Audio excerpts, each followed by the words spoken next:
Chapter 342. You've got the wrong person. I'm not. The old woman shook her head as tears streamed down her face. She shut her eyes tightly and didn't dare to look at her. Mom, open your eyes and look at me. I'm your xianxia. How could you be so heartless as to leave me all alone? Do you know how I've been through all these years? I've always felt guilty. I feel like I've been a burden to you and made your life so difficult. That's why you couldn't take it and wanted to commit suicide. Mom, look at me. Mom. Xia Dong shook her shoulders as tears streamed down her face. The old woman clenched her fists tightly and gritted her teeth, refusing to let go. Fu Qinghai was also in tears. He wiped the tears off his face and said, "Wife, don't hide it from your child anymore. Acknowledge your child." Xia Dong's expression was almost hysterical. She shook Xia Ling's shoulders forcefully. Mom, did you hear that? Uncle Fu has already acknowledged your identity. Don't hide it from me anymore. Xia Ling slowly opened her eyes. Seeing her daughter's heartbroken face, she couldn't hold it in anymore.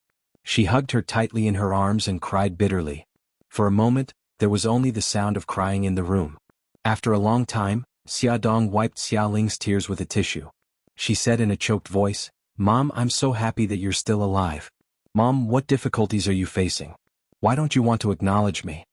Xia Ling sighed bitterly. Xia, I've already become like this. I just don't want to be a burden to you. I'm content to know that you're doing well. Mom, you're so silly. You left me so early. This has always been a regret in my heart. No matter how well I live, it can't make up for this regret. As Xia Dong spoke, tears streamed down her face again. Mom, why did you commit suicide back then?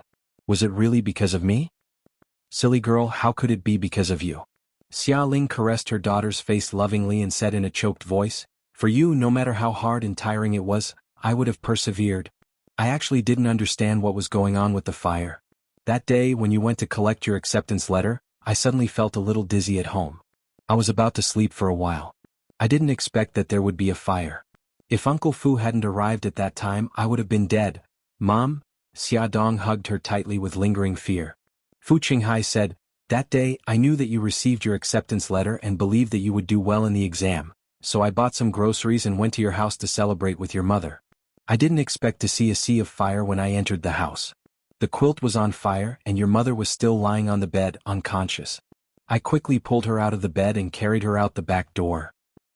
He paused and continued, "Later, I sent your mother to the hospital. When I returned to the Xianhuan, the firemen had already put out the fire. Only ruins were left. I looked for you for a long time but I couldn't find you. So I went back to the hospital to take care of your mother. When I heard that your mother had committed suicide by setting the fire, I realized that something was wrong. I wanted to clarify the rumors but your mother stopped me." Xia Ling sighed and added, "At that time my face was burned and my legs were crippled. Because I inhaled too much carbon dioxide and dust, it caused a serious lung infection. I thought I wouldn't live for more than a few days and that I would die sooner or later. It was better for you to accept the reality of my death as soon as possible. Xia, don't blame me. I just didn't want to implicate you. How could a teenage girl take care of a seriously injured mother?" Xia Ling hid it from Xia Dong because she didn't want to implicate her daughter. But she didn't expect that Fu Qinghai would stay by her side and spend all his money to treat her illness. In the end she was saved. Fu Qinghai said, "Your mother was treated in the hospital for a long time. She kept an eye on your situation. When she heard that you were sent to the orphanage, she was so worried that she couldn't sleep. Later she heard that your aunt brought you back to her house. She was relieved. Your mother's illness took a full 2 years of treatment before she got better. At that time we were penniless and had a huge debt. I had no choice but to move to the countryside with your mother. We contracted a piece of land to farm and plant fruit trees. It took us 3 years to pay off all our debts." Xia Dong was grateful and sad. With tears in her eyes, she bowed to him solemnly. "Uncle Fu, you took care of my mother all these years. You are my father from now on. I will be filial to you and my mother." Xia, what are you doing? Get up." Fu Qinghai hurriedly helped her up. "We're family. Don't be so distant. Your mother and I are happy as long as you're doing well." Xia Dong was so touched that tears fell from her eyes. She said sincerely, "Dad? Okay. Dad is very happy. I haven't been so happy in a long time." Fu Qinghai was so excited that tears filled his eyes. They were busy catching up and the food had already turned cold. Leng Shui quietly brought the food to the kitchen. After heating it, she brought it out again. The three of them had calmed down a lot. Fu Qinghai quickly helped to bring the food and said apologetically, "Miss Leng, I'm so sorry to ask you to do these things." Leng Shui, who had always been cold, curled her lips miraculously. "It's okay. Uncle, auntie, madam, let's eat." Fu Qinghai smiled. "Okay, let's eat. Wife, since we are so happy today, why don't you let Xiaxia have a few drinks with me?" Xia Ling said reproachfully, "If you want a drink, drink by yourself. Xiaxia can't drink. Her cheeks turn red even when she eats wine balls, not to mention alcohol." Fu Qinghai laughed heartily. "Ah, that's true. Then I'll drink by myself. Miss Leng, do you drink?" Leng Shui said politely, "Uncle, I can't drink. I have to drive later." Fu Qinghai patted his head. "Look at my memory. I almost forgot." When it was almost dusk, Xia Dong reluctantly said goodbye to Xia Ling and her husband. The two of them sent her to town. Xia Ling held her hands. "Xiaxia, live well with Bailey Han. Don't worry about us. Mom, Dad, take care. I'll come back to visit you soon." Xia Dong hugged Xia Ling. The car had already driven far away, but Xia Dong could still see the two of them standing by a tree outside the village, staring at her. She couldn't help but feel a lump in her throat. Halfway through the journey, Bailey Han called. His voice was full of concern. "Honey, why aren't you home yet? Did something happen?" Xia Dong smiled and said softly, "I'm already on the way. I'll be home in about half an hour. Honey, I have good news to tell you." Bailey Han stood by the balcony with his phone in his hand. He looked at the dark sky and listened to her slowly tell him what had happened. The expression in his deep eyes changed many times. There was shock and heartache, but in the end, it all turned into thick warmth. He couldn't wait to appear in front of her and hold her in his arms. His lips curved into a warm smile. "Honey, next time, I'll go with you to visit mother-in-law and father-in-law." "Okay." Xia Dong's eyes were already wet with tears when he said this simple word. The BMW drove to the entrance of the manor. Under the dim sky, a tall and handsome figure stood at the iron gate. He was wearing white casual clothes and had his hands in his trouser pockets as he waited leisurely. Xia Dong could not help but smile when she saw Bailey Han. She opened the car door and walked over to him. She looked up at him. "Why are you standing here?" "I'm here to pick up my wife." "Beautiful madam, have you seen my wife?" Bailey Han pulled her into his arms with a smile and lowered his head to kiss her forehead. Xia Dong smiled. "Be careful not to let your wife see you. She will be jealous." "Really? So my wife is jealous of herself." Bailey Han held her in his arms and walked towards the villa. His mellow and sexy voice was full of laughter. "So what if I am?" She mischievously pinched his waist. This caused him to laugh in a low voice. His magnetic laughter echoed in the empty path. After dinner, the family was chatting in the living room. Xia Dong announced her important discovery to the whole family and the living room was filled with sighs. Old Madam was very reasonable and said that she would make some time to visit Xia Ling and her husband in person. Xia Dong knew that Old Madam was old and could not stand the long journey, so she planned to invite her mother and Uncle Fu to the house. When they went to bed that night, Xia Dong leaned against Bailey Han's arms and discussed with him. "Honey, my mother and Uncle Fu are old and they live in Xiushui village, so it is not convenient for me to take care of them. I want to bring them to the city, what do you think?" Bailey Han rubbed his chin against her silky hair and looked at her dotingly. "Okay, my villa has been empty all this time. Please move in with me. It is close to the mansion and it will be convenient for us to take care of them." Xia Dong could not help but laugh. "You want them to live in your villa?" No. He raised his eyebrows. "Why not?" "My parents are both honest people. They will feel uncomfortable if they live in such a luxurious place. I was planning to rent out my previous apartment but I did not have time to deal with it, so it has been empty all this time. Let them move in there." Bailey Han thought for a while. "Okay, we will listen to your arrangement. Your previous apartment is close to Aunt's home and they have not seen each other for so many years, so they can get to know each other better." "Yes, that is my plan too. I called Aunt on the way home and told her that my mother is still alive. She can't wait to see her." Speaking of this matter, Xia Dong's eyes shone with excitement. She was full of energy as if she had been injected with chicken blood. The consequence of being so excited was that she could not sleep. Bailey Han bit her earlobe and whispered, "Honey, there is a way to cure your insomnia." "What?" "Do/love/do. So erotic. A certain someone had already turned into a wolf and devoured her over and over again." Hangcha 866. Chapter 343. It was the weekend. Xia Dong and Bailey Han led the children as well as Xia Yun and her husband, to Xiaoshui village to visit Xia Ling and her husband. When the two old sisters met, they hugged each other and cried. Xia Dong and the others also had red eyes. It was a touching scene. The children called out, "Grandpa and Grandma," in their childish voices. The two elders hugged the children tightly in their arms and couldn't help but cry. After waiting for more than 20 years, the day of family reunion was finally here. Xia Ling was happy and sad at the same time. As she reminisced about the past with her family, she wiped away her tears again and again. Fu Qinghai comforted Xia Ling, "Honey, we're happy today. Let's not talk about those unhappy things." Xia Ling nodded repeatedly, Yes, let's not talk about those unhappy things. Xiaoyun Mingyuan, thank you for taking care of Xiaxia all these years. I want to thank you. Xiaoyun held her hand and said, Sister, we're sisters. We're family. How can you say that? Xiaxia is also Mingyuan's and my daughter. If we don't treat her well, who else should we treat well? Gao Mingyuan smiled and said, Sis, you don't have to be so polite with us. Xia Ling was so touched that she didn't know what to say. She just held Xiaoyun's hand tightly. Nothing needed to be said about their sisterly love. Bailey Han treated Xia Dong's parents as if they were his own. Although it was their first official meeting, they weren't distant at all. He called them Dad and Mom affectionately. From time to time he would tell some interesting stories, making the elders laugh heartily. For the first time, Xia Dong realized that he was actually quite humorous. The current him was completely different from the cold and emotionless man of the past. At the dining table, Bailey Han poured a glass of wine for Gao Mingyuan and Fu Qinghai. He also poured a glass for Xia Yun and Xia Ling. Then he stood up with his glass and said seriously, Dad, Mom, you've worked hard all these years. When Xia and I got married, you weren't able to attend. Today, I toast to you as your son-in-law to thank you for taking care of Xia. His toast was equivalent to a toast to a son-in-law. After drinking it, it meant that the parents acknowledged him as their son-in-law. Fu Qinghai was an honest person and didn't have any ulterior motives. He raised his glass and drank it in one gulp. Xia Ling held her drink with a serious expression. Ahan, I once had a failed marriage. I don't want my daughter to follow in my footsteps. Can you promise that you'll treat my daughter well for the rest of your life? In front of the children, her aunt and uncle, Xia Dong felt a little uncomfortable and secretly tugged at Xia Ling's clothes. Bailey Han's lips curved into a smile. His deep gaze landed on Xia Dong and he said slowly, Mom, it's better to do well than to say well.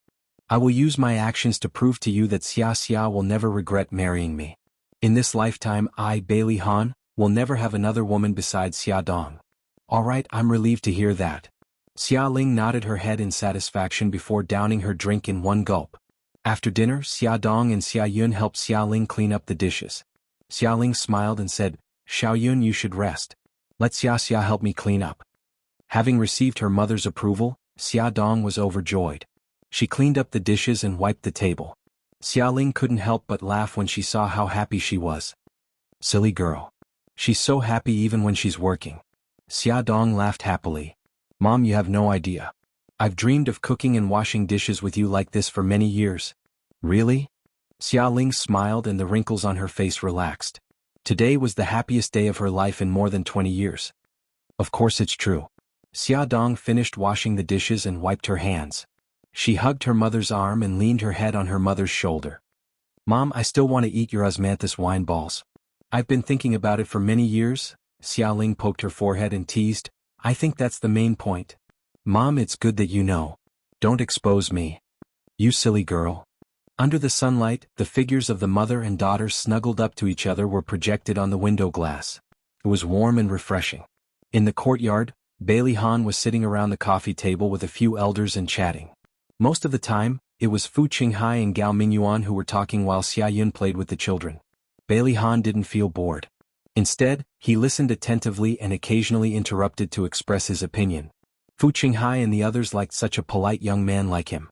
Through the window, Xia Ling saw Bailey Han listening with a smile. She patted Xia Dong's arm and laughed softly. Han is such a good child. Mom doesn't have to worry about you anymore. Xia Dong helped her to a chair by the window and smiled. Then why did you make things difficult for him just now? Oh, why? Do you feel bad for him? Xia Ling poked her forehead with her finger. Silly girl, I did it on purpose. I made him promise in front of us to let him know that you still have the support of us elders. If he dares to bully you, we definitely won't let him off. Xia Dong hugged her arm. Mom, he won't. I believe that he will treat me well for the rest of his life. Xiaoling's eyes dimmed and she smiled bitterly. The phrase, the rest of your life, sounds simple but it's actually very difficult. How many people give up halfway? And how many people forget their vows of eternal love? Xia Dong knew that she was thinking about her marriage with Xia Zhenxing. She hugged her tighter and said gently, Mom, since I've made my choice, I have to believe in him. Xia Ling stroked her hair and the dimness in her eyes faded. She smiled and said gently, My daughter has grown up and is sensible. Xia, you're right. Since you've made your choice, you have to believe in him and live well with Ahan. Xia Dong's eyes were smiling as he replied, Yes. The mother and daughter leaned against each other quietly for a while. Then Xia Dong thought of something and said, Mom, do I have a younger brother? Xia Ling sighed. Yes, your Uncle Fu and I have a child called Fu Wei. He's already 16 years old and he's working in the city. She sounded helpless. Xia Dong looked up from her arms. Mom, did something happen to Wei? Xia Ling shook her head and looked troubled. Wei is too disobedient. He doesn't like to study and dropped out of school in junior high. He has a bunch of bad friends and is always causing trouble. Your Uncle Fu and I have a headache because of him. We don't know what to do with him. Fu Wei was their son. When he was young he was spoiled. Coupled with the bad boys in the village, he learned how to lie from a young age. He skipped classes every day and went to the internet cafe and arcade. The couple did not know about those things and Fu Wei was able to fool them with a few words. It was not until he got into a fight with a classmate and the teacher invited them to the school for a parent-teacher meeting that they realized the seriousness of the matter. However, it was already too late. Fu Wei was given a few serious demerits by the school and if he made another mistake he would be expelled. The naughty boy was beaten up by Fu Qinghai but he was still disobedient. He hung out with the gangsters outside the school and robbed the rich students in the school. After his deeds were exposed, he was persuaded to leave the school by the teacher and no matter how Fu Qinghai pleaded, it was useless. Fu Qinghai and Xia Ling's hair turned white at that time. Fu Qinghai had planned to transfer Fu Wei to another school, but Fu Wei refused to go to school and ran away from home to work in a city. He came home once every 10 days or half a month and every time he came home he would ask for money. The couple did not know what to do with him. Xia Dong thought for a while and said, Mom, Wei is still young, he is only 16 years old. I will go back and think of a way with Ahan to persuade him to come back and continue with his studies. Xia Ling sighed helplessly. Now he is a sore point for me and your Uncle Fu. Xia Dong comforted her and said, Mom, there is one more thing I want to discuss with you. What is it? Tell me. Well, you and Uncle Fu are both old and need someone to take care of you. Ahan and I want you to move to the city.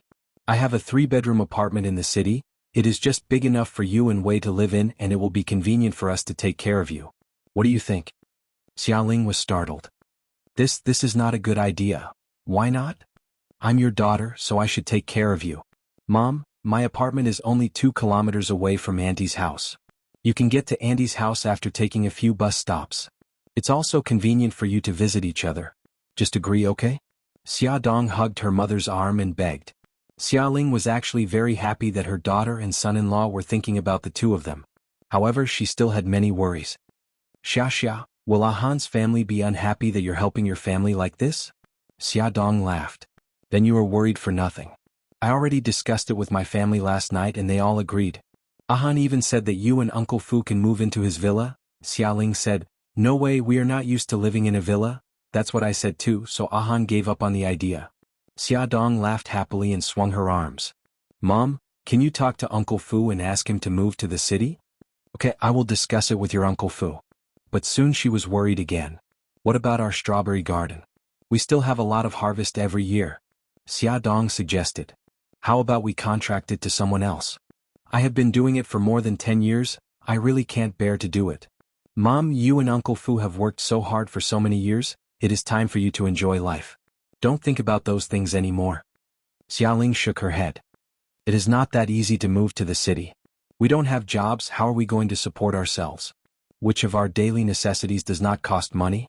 Xia Dong did not know whether to laugh or cry. Oh, my dear mother, your daughter is rich now and she is enough to support you too. Please don't worry so much, okay? Xia Ling knocked on her forehead and said impatiently, I know that Ahan is rich, but you can't always help your family. Even if their family doesn't have any opinions, outsiders will. Attention Hongxia 866. Chapter 344. Mom, it's my own money. When I was in Japan, I saved up a large sum of money. It's enough to support the two of you. Besides, I also have 10% of the shares of Xinghao Group. Every year the dividends are tens of millions. Xinghao Group. Isn't that Ahan's company? Xiaoling was surprised. Xiaodong nodded. When we got married, Ahan transferred 10% of the shares of the company to me. She wasn't going to tell her mother that Ahan's original words at the time were to give the money to her as pocket money, tens of millions of pocket money. Of course, he also gave her a few extra credit cards for her to use as she pleased. Xiaoling was flabbergasted. Clearly, this matter had exceeded her understanding. So, you don't have to worry about money, just move to the city. Xiaodong said with a smile. Mom, I will take it that you agree. You must try to persuade Uncle Fu. Xiaoling came back to herself and felt that Bai Han was a very reliable son-in-law. If a man was willing to give his wife the financial power, it meant that he was not selfish and truly loved this woman. Especially in those rich families, there were some women who married into rich families but their husbands were not willing to transfer their assets to them. Since Xiaoshui village was far away from the city, Xiaoling had already prepared dinner and asked them to go home after dinner. The two cars drove away and Xiaoling and her husband stood at the entrance of the village, waving their hands. It was not until they could no longer be seen that Xiaodong turned around reluctantly. Bai Han smiled and said gently, "Have you mentioned to mother-in-law about moving?" "Yes, I have." Mom agreed. "When Dad agrees, we will help them move immediately." Xiaodong could not wait one more day. She really wanted to live closer to them. Bai Han smiled lovingly. "Okay, we will go to your apartment tomorrow and ask the furniture company to send you any furniture you need." "Honey, you are so nice." Xiaodong's eyes sparkled. She lowered her voice to avoid the 3 pairs of ears in the back seat. Bai Han pointed at his cheek and cooperated with her by lowering his voice. "A reward." Xiaodong whispered, "Focus on driving. I'll give it to you when we get home." He chuckled softly. "You said it yourself. I want the same reward as last night." Her face heated up. Xiao Bao suddenly coughed loudly with a strange expression on his face. Little Wingzi also coughed and winked at him. Xiao Guai giggled. "Daddy, Mommy, we heard it." Xiaodong was embarrassed, but she also found it funny and couldn't help but laugh. Bai Han sighed helplessly. "The 3 of you need to learn how to play dumb." The 3 of them shouted in unison, "Next time we'll definitely play dumb." "That's good." Bai Han was pleased with their strong learning ability. Xiaodong bit her lip and laughed even louder. The next day the couple drove to Xiaodong's small apartment with the 3 little kids. They took inventory of the furniture in the house and made a list of furniture that needed to be added. They also packed the things that the children needed into 2 boxes and stuffed them into the car. In the end, Bai Han personally drew a simple renovation sketch. He planned to renovate the house and change it into an environment suitable for the elderly. After he finished drawing, he said, "I'll get Lu Zihao to contact a trustworthy renovation company to complete the renovation as soon as possible." The children were playing in the living room. Xiaodong took the opportunity to kiss him on the cheek as a reward. She smiled and teased, "Honey, I didn't expect you to have such skills." "This is nothing. This is my villa. I drew all the decorations and sketches myself." Bai Han bit her lips and raised his eyebrows proudly with an expression that said, "Hurry up and praise me." Xiaodong recalled the first time she moved into his villa 5 years ago. When she saw the black marble living room and the love-struck guest room, she felt emotional. She chuckled and rubbed his cheek. "The villa's overall style is low-key, but it's interesting. It's really your taste. Honey, you're amazing. Come, give me another kiss." He shamelessly moved closer to her. She quickly jumped away and ran to the door. She made a face at him. "It's broad daylight. Aren't you embarrassed?" Bai Han raised his eyebrows slightly and smirked. He said in a voice that only the 2 of them could hear, "Who was the one crying and begging me to do embarrassing things last night?" Xiaodong's face suddenly turned red. She lowered her voice and bared her teeth. "I told you to stop." His smile widened. He stretched out his arm and gestured elegantly with his finger. "Honey, come here, only a fool would go over." Xiaodong glared at him angrily. Looking at his smirk, he definitely didn't have good intentions. She didn't want to walk right into his trap. She turned and ran. But she was still a step too late. A pair of slender arms passed through her waist and pulled her into a broad chest at lightning speed. With a bang sound, the door was kicked shut by him. He held her in his arms, his slender fingers caressing her lips that she was biting slightly due to her nervousness. His face was extremely close to hers and his warm breath blew on her cheek. He chuckled softly. "Wifey, what should we do? It seems like I can't resist your charm anymore. His gentle words of love made her face even redder. Coupled with the caressing of his fingers on her face, her entire body went limp. Leaning on his chest, she pouted coquettishly while breathing unsteadily. Stop fooling around. The children are still outside. He hugged her tightly and said in a low voice, I know. I just want to satisfy my craving. He lowered his head and kissed her lips gently. After their breathing stabilized, the first thing Xiaodong did was look for a mirror. In the mirror, her lips were red and slightly swollen. It was easy to think of something and she couldn't help but roll her eyes at him. He accepted it and walked out of the room with his arm around her slender waist. Actually, Xiaodong felt guilty and thought too much. The children had long thought that it was normal for daddy and mommy to kiss each other. It was their fault for being so mushy. That day, Xiaoling called and said that Fu Qinghai had agreed to move to the city. Xiaodong was very happy. She discussed with Xiaoling and decided to postpone the move to the end of the month because the house had to be renovated. Bailey Han quickly contacted the renovation company. The renovation this time was very simple. It mainly focused on the placement of the interior furniture and the overall comfort level. No paint, or other materials were used because those things would emit substances that were harmful to the human body. It needed to be empty for a period of time before people could move in. That would delay the moving in. 2 days later, Xiaodong bought 2 sets of clothes and some supplements for her parents to visit them. This time, Bailey Han was at work and the children had to go to school. She was the only one there. She wanted to give the 2 elders a surprise, so she didn't tell them in advance. When she walked to the door of the courtyard, she realized that it wasn't locked. Just as she was about to push the door open, she suddenly heard an argument from inside. Always stop it right now. That passbook contains your mother's and my coffin money. Stupid old man, let go. If I don't return the money to them, they will chop off my hands. Do you understand? Awei, why did you gamble again? Why are you so disobedient? Get out of my way, stupid old woman. Ah, there was the sound of someone falling to the ground. Xiaodong couldn't hold it in anymore. She was furious. Bang. She kicked the door open and barged in with a livid face. When she saw the scene in front of her, Xiaodong was furious. Her mother was lying on the ground and her father hurriedly went to help her up. Her half-brother, Fu Wei, only cared about the passbook in his hand and didn't care about the lives of the 2 elders. Mom, how are you? Are you okay? Xiaodong quickly ran over and put down the things in her hand to help Fu Qinghai help Xiaoling up. Xiaoling was full of bitterness. She turned her head away and wiped her tears. She kept shaking her head. I'm fine, I'm fine. Fu Wei put the passbook in his pants pocket and looked at Xiaodong up and down. Who are you? You're quite pretty. Xiaodong stood up, her eyes burning with anger. She quickly walked in front of him and raised her hand to slap his roguish face. She gritted her teeth and said, Open your eyes and take a good look. I'm your sister, Xiaodong. Fu Wei was caught off guard by her slap and was stunned. He quickly reacted and raised his hand angrily to hit back. Stop. Fu Qinghai roared. You bastard, if you really dare to hit her, don't ever come back to this house again. Fu Wei didn't take his father's words seriously. Instead, he was furious and didn't hesitate to slap him. He shouted, Old man, I'm your biological son. Why are you helping this bastard? You. Fu Qinghai was so angry that he almost fainted. Xiaoling was even angrier and sadder. She limped towards her son and daughter. You bastards, stop it right now. But after all, distant water couldn't quench a present thirst. Seeing that Fu Wei's heavy slap was about to land on Xiaodong's face, Xiaoling became even more anxious and staggered over.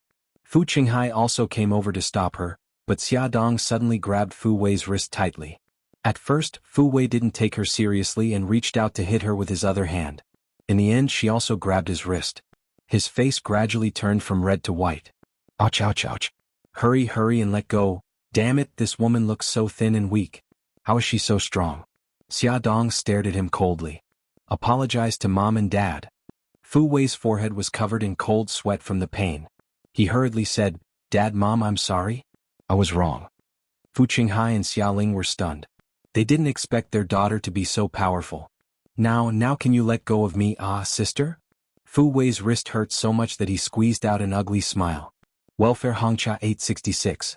Chapter 345. Xiaodong sneered. Now you're calling me sister? Didn't you just call me a bastard? Didn't you say it so smoothly? I'm sorry, sister. I was wrong. Please let me go. I'm your brother? Fu Wei said pitifully. Xiaodong looked at her half-brother carefully. He was only 16 years old and had a hint of childishness between his eyebrows. He was quite handsome, but he had a lot of bad habits that needed to be cured. Otherwise his life would be over. She grabbed his wrists tightly and had no intention of letting go. She stared at him with her sharp eyes and said in a low voice, "How did you owe money? How much do you owe?"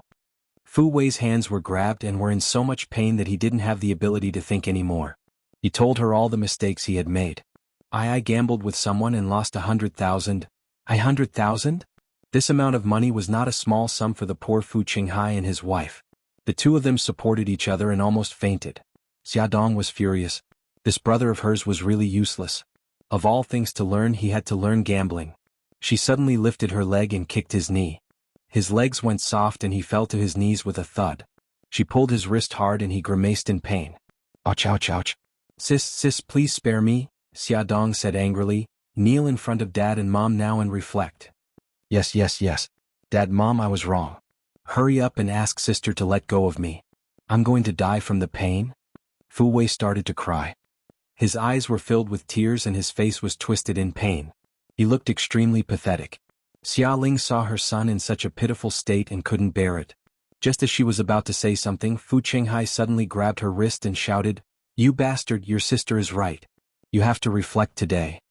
Xia Ling was shocked and her mind instantly cleared up. She suppressed the pity in her heart. Her son was stubborn and no one could control him.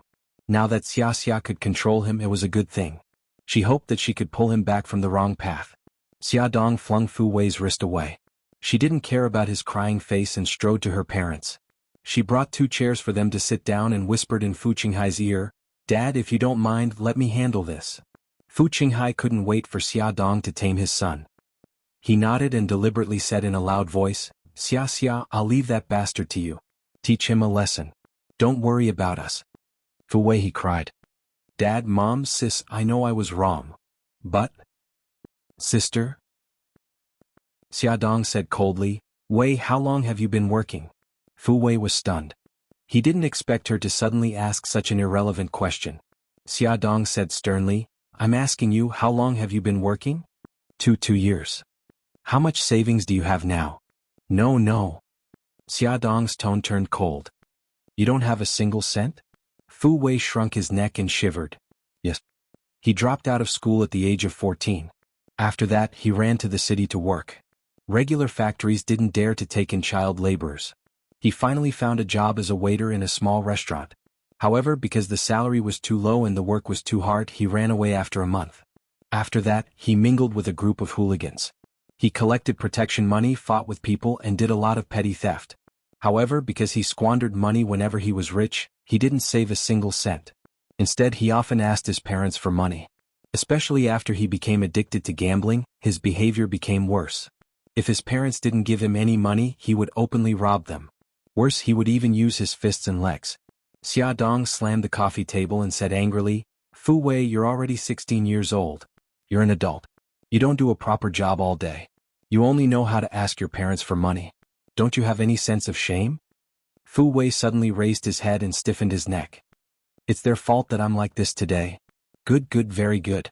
I only thought that you were young and ignorant. I didn't expect you to add another one. You're an incompetent idiot who only knows how to push the blame to others." Xiaodong was so angry that her whole body trembled. She pointed at his nose and said, "Did your parents force you to drop out of school? Did they force you to fool around with those bastards? Did they force you to gamble and squander money? They are indeed wrong. Their mistake is that they love you too much, spoil you too much, and spoil you too much." Fu Wei's face alternated between red and white. His eyes shot out a venomous light. He gritted his teeth and said, "Let me tell you, don't think that you can control me just because I call you sister. You have no right to control me." Xiaodong snorted coldly. "Since you call me sister, I have the right to discipline you on behalf of your parents." Fu Wei, listen carefully. Don't even think about taking a single cent from your parents. If you have the ability, earn your own money and return it to those people. Fu Wei's face suddenly changed. He lay on the ground and cried bitterly. "Dad, Mom, Sister, you have to save me. The people in the casino are used to being vicious. They will really chop off my hands. As long as you're willing to help me this time, I will turn over a new leaf and become a new person." Xiaodong had to admit that this kid's face changed as quickly as flipping through a book. It would be a great loss to the film industry if he didn't go into acting. She knew that he had been on the wrong path for a long time. Even if she talked until her mouth was dry, he wouldn't be able to change in such a short time. She had to come up with a plan to change his bad habits. She frowned slightly and pondered for a moment. Her tone softened slightly as she said slowly, "Ah Wei, go talk to the people in the casino and ask them to give you 3 months. Impossible, they won't even give me 3 days." Fu Wei saw that her tone had relaxed. He crawled to her on his knees and said, "Sister, I beg you please help me. I know you have money." Xia Dong looked at the fawning expression on his face and felt uncomfortable all over. He glared at him and said, "Stand up and speak properly." "Okay. Thank you, sister." Fu Wei stood up quickly and patted the dust off his knees. He chuckled and said, "Sister, can you lend me 100,000 yuan?" Xia Dong rejected him immediately. "Impossible. You have to earn this money yourself. However, I can introduce you to a job. Your salary will be calculated according to your performance. I guarantee that you can earn 100,000 yuan in 3 months. "Sister, they won't even wait for me for 3 months. Xia Dong glanced at him. "Aren't you very talkative? Talk to them. If they really cut off your hands, you won't be able to give them a single cent. On the contrary, if they are willing to give you 3 months, not only will you return them 100,000 yuan, you will also give them an extra 10,000 yuan interest. Why wouldn't they agree to such a good thing?" Fu Wei was stunned. "An extra 10,000 yuan? Where will the money come from? Earn it yourself. I've already said that your salary will be linked to your efforts. The harder you work, the higher your salary." Fu Wei was very reluctant. "Don't tell me it's construction work. It's hard and tiring. I don't want to do it." Xia Dong sneered. "Look at how weak you are. Can you do it if I ask you to work at a construction site? What kind of work is that? Let's make it clear first. I won't do any work that requires physical strength." Fu Wei had long been trained to be tough. He didn't even blush when he said this. Xia Dong glanced at him and spat out 2 words. "Sales." "What? Sales? I always have to smile and please others. I won't do it." Xia Dong said lightly, "You have no education, no strength, and no skills. If you don't want to do anything, how are you going to make money? Sales is already the easiest job. If it weren't for the fact that you are my brother, I wouldn't even introduce such a good job to you." Fu Wei muttered unhappily, "Then don't introduce the job to me. Just give me the money." Xia Dong's expression changed. "Fu Wei, don't make me angry. If you don't learn how to earn your own living, don't even think about getting a single cent from me and Mom." Okay. I'll do it. Fu Wei was worried that he had angered this god of wealth and really didn't care about him anymore. He said helplessly, "Tell me, where do you work in sales?" Xia Dong gave him an address and said, "Wait for me at this cafe tomorrow at 1 o'clock in the afternoon. I'll arrange a job for you then. Also, you have to appease the people in the casino. It's best if you sign an agreement with them that they are not allowed to disturb you or your family for 3 months. When the time is up, you will naturally return the money to them. Understand?" Fu Wei nodded carelessly. "Yes, I understand." Xia Dong was angry when she saw his attitude. However, Rome wasn't built in a day. She couldn't rush it. She had to train him slowly. Seeing that he couldn't get his parents' money, Fu Wei didn't want to stay at home any longer. He shrugged and said, "If there's nothing else, I'll leave first." Fu Qinghai scolded, "It's not easy for your sister to come back. Let's have a good meal together." Fu Wei rolled his eyes and laughed. "Sister, it's not that I don't want to eat with you. It's just that I want to talk to the people in the casino early and appease them." Xia Dong could tell that he didn't want to stay at home. She thought for a while and said, "Okay, go ahead. If you want to sign an agreement, look carefully. Don't be fooled." "I know. Goodbye, sister. Goodbye, Dad and Mom." He waved his hand and ran away quickly. Fu Qinghai and his wife sighed deeply as they watched his back disappear into the distance. Xia Dong said, "Dad, Mom, I went past you to teach Wei a lesson. I hope you don't mind." Fu Qinghai hurriedly said, Xia, don't say that. I'm more than happy that you can control Wei. There's finally someone who can control him. As long as you can pull him back from the wrong path, you can teach him a lesson however you want." Xinhu 799. Chapter 346. Xia Dong smiled and said, "Dad, Mom, this is what I'm thinking. Let's let Wei earn his own living and let him realize his shortcomings at work. Then we'll think of a way to persuade him to go back to school. He's still too young, so it's better for him to study for a few more years." Fu Qinghai nodded repeatedly. "We'll listen to you, Xia. Fortunately you're here. Otherwise, your mom and I wouldn't know what to do. Yes, xiaxia. Mom is also very grateful to you. Xiaoling couldn't help but wipe her tears as she spoke. Xiaodong sat beside her and hugged her shoulders. She said gently, Mom, don't worry. Awei is my younger brother. I'll definitely think of a way to change his bad habits. Mom, don't be sad, okay? Xiaoling looked at her sensible daughter and was very gratified. She patted the back of her hand hard. Fu Qinghai thought for a moment and said, Xia, you said that you'll arrange a job for Awei. Will this work? Xiaodong smiled. No problem, Dad. Don't worry. When they went to bed that night, Xiaodong told Bailey Han about her battle with Fu Wei. In the end, she sighed. Awei is so young.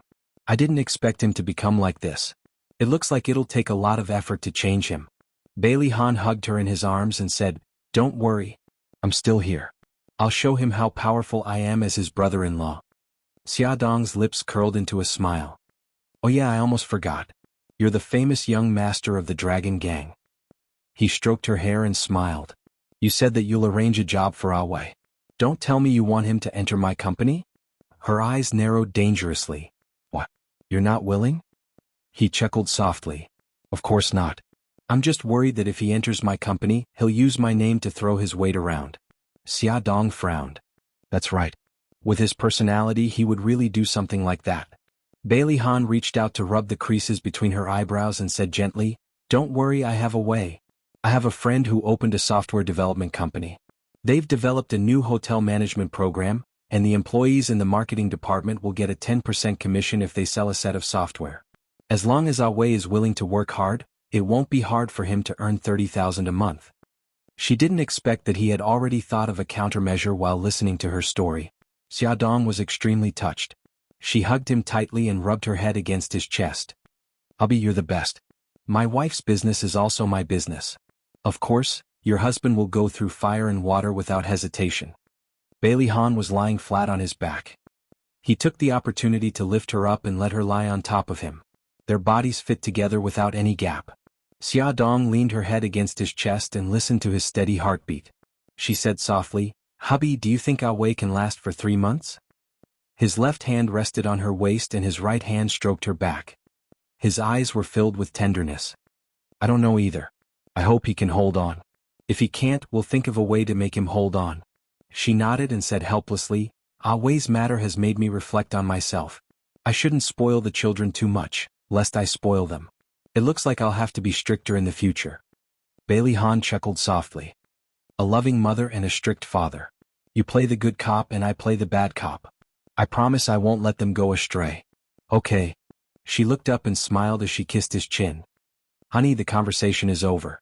It's time for us to exercise. The corners of his lips curled up. He hugged her and turned around, pressing her under his body. He lowered his head and kissed her lips gently. She reached out her arm and hooked it around his neck as she responded passionately. He bit her lips and whispered, Honey, why are you so passionate tonight? She laughed softly. You don't like it? Then I won't be passionate. His kiss became more intense as he blocked her words with his tongue.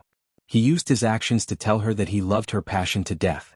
At the cafe, Xiaodong looked at the watch on her wrist. Her right hand stirred her coffee occasionally as her gaze fell on the passers-by outside the window. Half an hour had passed since the agreed time, but Fu Wei still hadn't arrived. Xiaodong didn't want to waste any more time, so she dialed his number and said mildly, Wei, where are you? I've been waiting for you for half an hour. Sorry, sis. There was a traffic jam. I'm in the car. I'll be there soon. Xiaodong's tone didn't fluctuate. How much longer? About 10 minutes. After waiting for another 10 minutes, Fu Wei still hadn't arrived. Xiaodong's heart was already burning with anger. She thought that when he arrived later, she would definitely give him a good scolding. After another 5 minutes, Fu Wei ran in, sweating profusely. He sat down opposite her and said while panting, Sorry, sis. I'm late. Xiaodong had already prepared some words to scold him, but seeing him in such a sorry state, he swallowed them back down. Instead, he pulled out a few napkins and handed them to him. Wipe yourself. Thank you, sis. Fu Wei took the napkins and wiped his face a few times. He grinned at her. Sis, I've already talked to the people at the casino. They'll give me 3 months. Xiaodong was still worried and asked, Did they make things difficult for you? What were the terms that you agreed on? Fu Wei raised his chin proudly. No, According to what we discussed yesterday, I'll give them an extra 10,000 yuan and they'll give me another 3 months. Are there really no other terms? There's really nothing else. Xia Dong was relieved after Fu Wei repeatedly assured her. She took out a business card from her handbag and pushed it in front of him. This is a software development company. Your brother-in-law has already talked to the manager of the sales department. You can go to work tomorrow, but you have to remember not to expose your relationship with your brother-in-law. More importantly, you can't use your brother-in-law's name to do bad things. Do you understand? Understood. Fu Wei took the business card. On it was written High Technology Company Limited, Sales Manager Deng Yuexiang. Xia Dong said, "You'll report directly to the sales manager tomorrow. Do you have any formal clothes?" Fu Wei was wearing a flowery shirt and ripped jeans. He had a head of yellow hair that looked like a chicken's nest and a few earrings in his ears. He looked like a delinquent at first glance. He scratched his head. "No." Xia Dong took out a bill from her wallet and placed it on the table. "Let's go. I'll take you to buy clothes." Fu Wei's smile reached his ears. He grinned and said, "Okay. Thank you, sis." Xia Dong took him to the department store. His face fell and he muttered unhappily, "Buy clothes here? I thought we were going to a high-end clothing store." Xia Dong rolled her eyes at him. "Don't forget that you're just an ordinary employee. Is it appropriate for you to wear an expensive suit to the office?" Okay. You're right. Who asked you to be the one paying?" Xia Dong couldn't be bothered with him. She asked the waiter to bring a few suits of better quality and stuffed them into his arms. "Go in and try them on." "Okay." Fu Wei dragged his voice lazily and carried the clothes into the fitting room. Clothes make the man. Fu Wei, who looked like a ruffian, walked out in a suit. He was 1.7 meters tall and looked handsome in the suit. Of course, one had to ignore his messy yellow hair. "Not bad. I'll take these 3. Xia Dong chose 3 suits and 3 shirts. She asked the waiter to pack them up. After swiping her card, she took him to the leather shoe store next door and bought 2 pairs of leather shoes for him. Then she bought a tie, a belt, and a briefcase. There were a few bags of them. Xia Dong walked in front energetically. Fu Wei followed behind her with the big and small bags. Sis, slow down. I can't keep up." Xia Dong turned around and threw him a disdainful look. "You can't even twist this little thing? You call yourself a man? How embarrassing." Fu Wei said unhappily, "These things are quite heavy. Try twisting them if you don't believe me." Xia Dong glanced at him and said indifferently, "The strawberries that Dad and Mom packed were much heavier than these things. Have you ever heard them say heavy in the past 10 years? Fu Wei opened his mouth. He wanted to say something, but in the end he didn't say anything. A faint pink color appeared on his handsome face. Xia Dong stopped before going too far. She turned around and said, "Hurry up and keep up. We still have a lot of things to do." Fu Wei was stunned. He quickly chased after her. "I'm coming, sis. Wait for me." The 2 of them walked out of the department store one after the other and brushed past Xianxia. Xia Dong looked straight ahead and didn't notice Xianxia. Xianxia did notice them, but he was too embarrassed to call out to Xia Dong. At the same time he was puzzled. Why did the young man behind her call her, sis? Xia Dong stopped the BMW outside a hair salon. She looked sideways at Fu Wei. "Get out of the car." Fu Wei followed Xia Dong into the hair salon. An attendant immediately came up to them. "How may I help you?" Xia Dong looked at Fu Wei and said, "Miss, please design a hairstyle for him and dye his hair black." Fu Wei said anxiously, "Wait, sis. I don't want to dye it black." Xia Dong raised her hand and knocked on his head. "You look like a delinquent now. You have to change your image." "But, no buts." Xia Dong threatened him with her eyes. He finally shut up and pouted. The attendant smiled. "Do you have a familiar hairstylist?"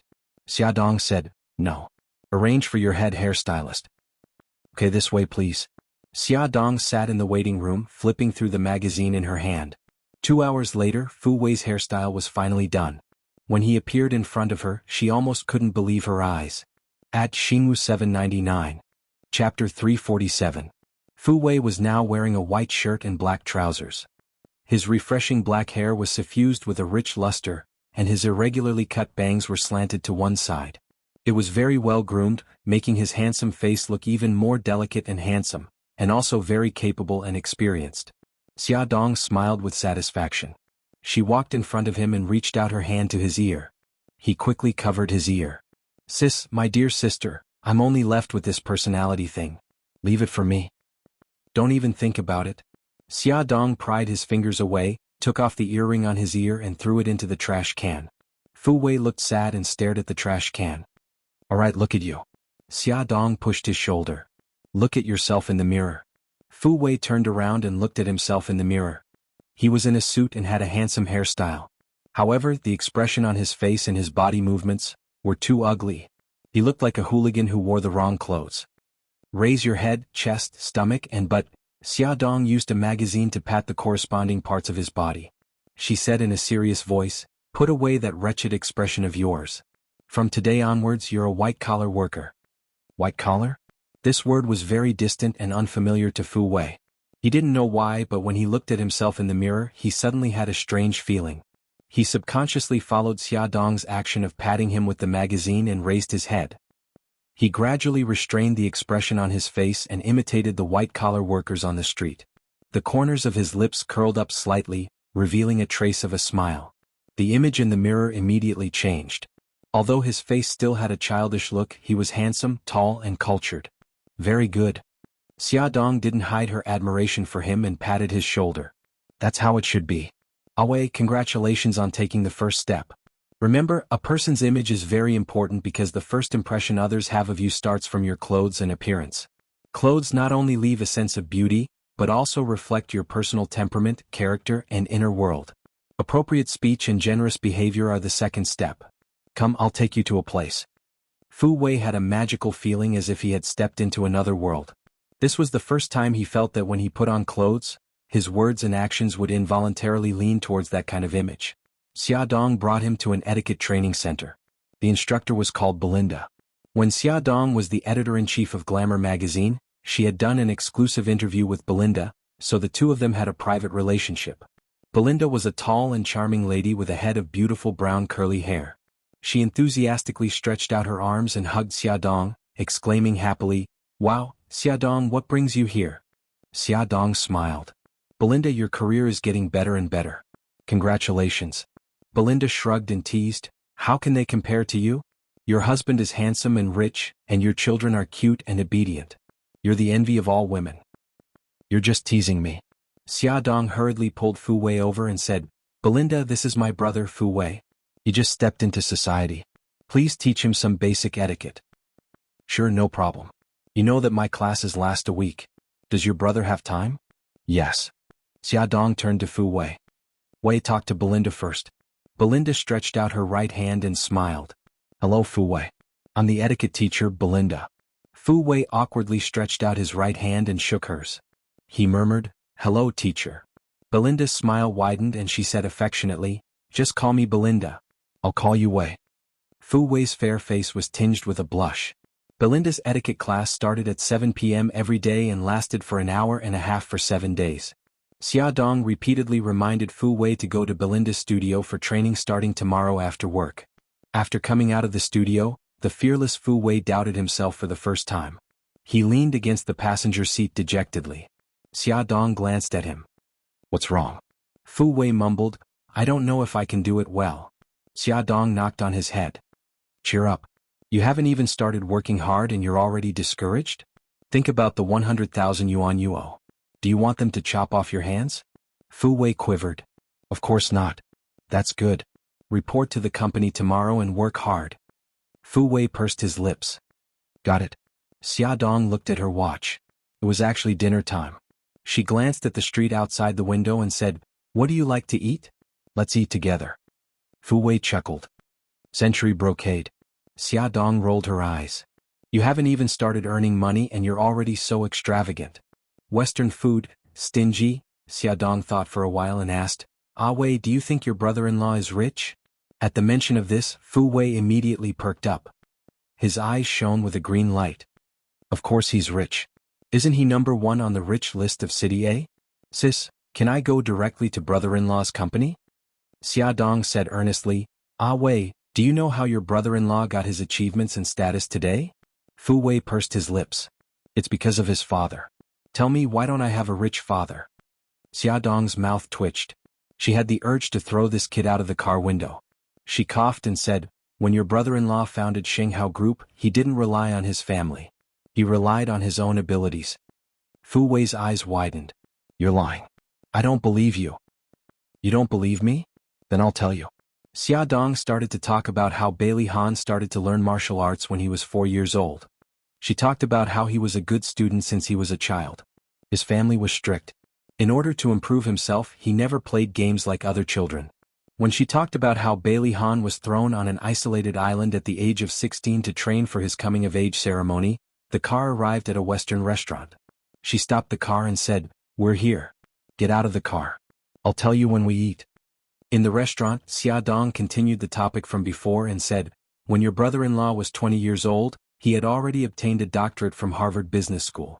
After returning to China, he refused to inherit his family's company. He pulled in investors himself and founded Shanghao Group. Fu Wei listened with great interest. From time to time he would show a surprised expression. Finally he sighed and concluded, although brother-in-law didn't rely on his family to achieve what he has today, his family created a good environment for him.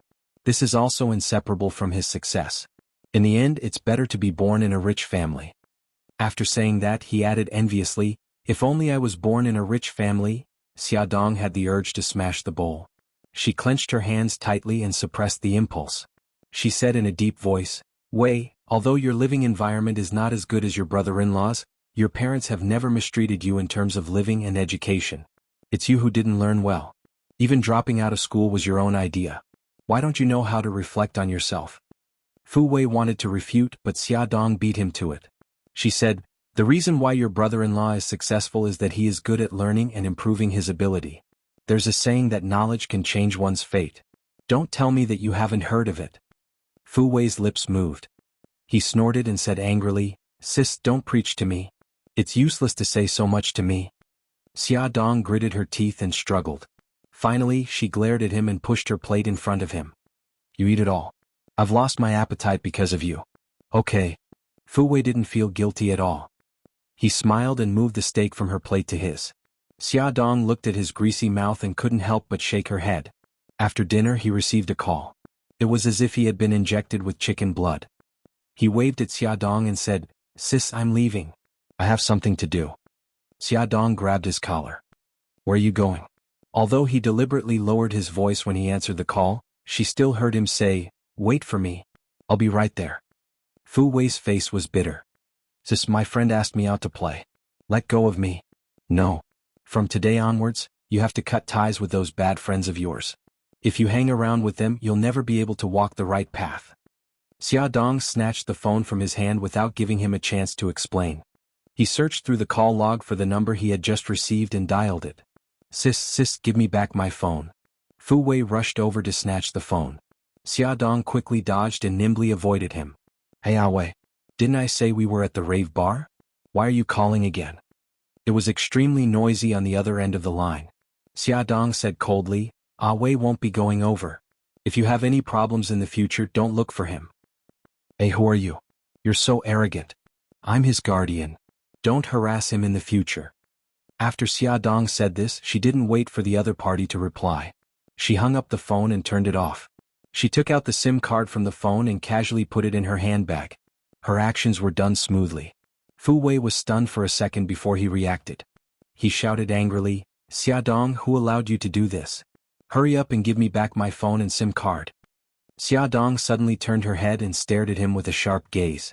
She exuded a cold aura. Under her fierce gaze, Fu Wei actually felt uneasy. He pursed his lips and deliberately raised his chin. He said in a rough voice, What are you looking at? Hurry up and give me back my things. Xia Dong's fingers were trembling. She really wanted to teach this useless bastard of a lesson. However, looking at his childish face, she held back. She approached him step by step. A strong pressure pressed down on him. His legs retreated without leaving a trace. She suddenly grabbed his arm and dragged him out of the Western restaurant under everyone's surprised and curious gazes. She placed him harshly into the BMW. Attention Xianxia 799. Chapter 348. Xia Dong pursed her lips and started the car expressionlessly. Fu Wei looked at her ashen face and swallowed his saliva. His dark eyes turned slightly and a big smile appeared on his face. He laughed and said, Sister, where are we going now? Xia Dong looked straight ahead and ignored his flattery. She said coldly, Where do you live? Do you want to take me home? No need, sis. I can go back by myself. I've already troubled you enough today, Fu Wei said as he peeked at her expression. Xia Dong pursed her lips and said coldly, tell me the address. Okay, Fu Wei reluctantly said the name of a place. As Xia Dong drove, she called Bailey Han and told him that she had something to do and would be back later. Bailey Han was on the way back to the old mansion. Knowing that she was with Fu Wei, he asked, where are you? I'll come over and find you. No need. I'll send Ah Wei home and be back soon. Okay then. Be careful on the road. Okay, got it. Xia Dong ended the call. Fu Wei smiled slyly. Sis, it's brother-in-law, right? Brother-in-law is so good to you. She glanced at him and smiled. Her tone softened. Ah Wei, from tomorrow onwards, work hard. Mom and Dad are old. Don't make them worry, okay? Fu Wei was slightly startled. He turned his head away as if he was avoiding something.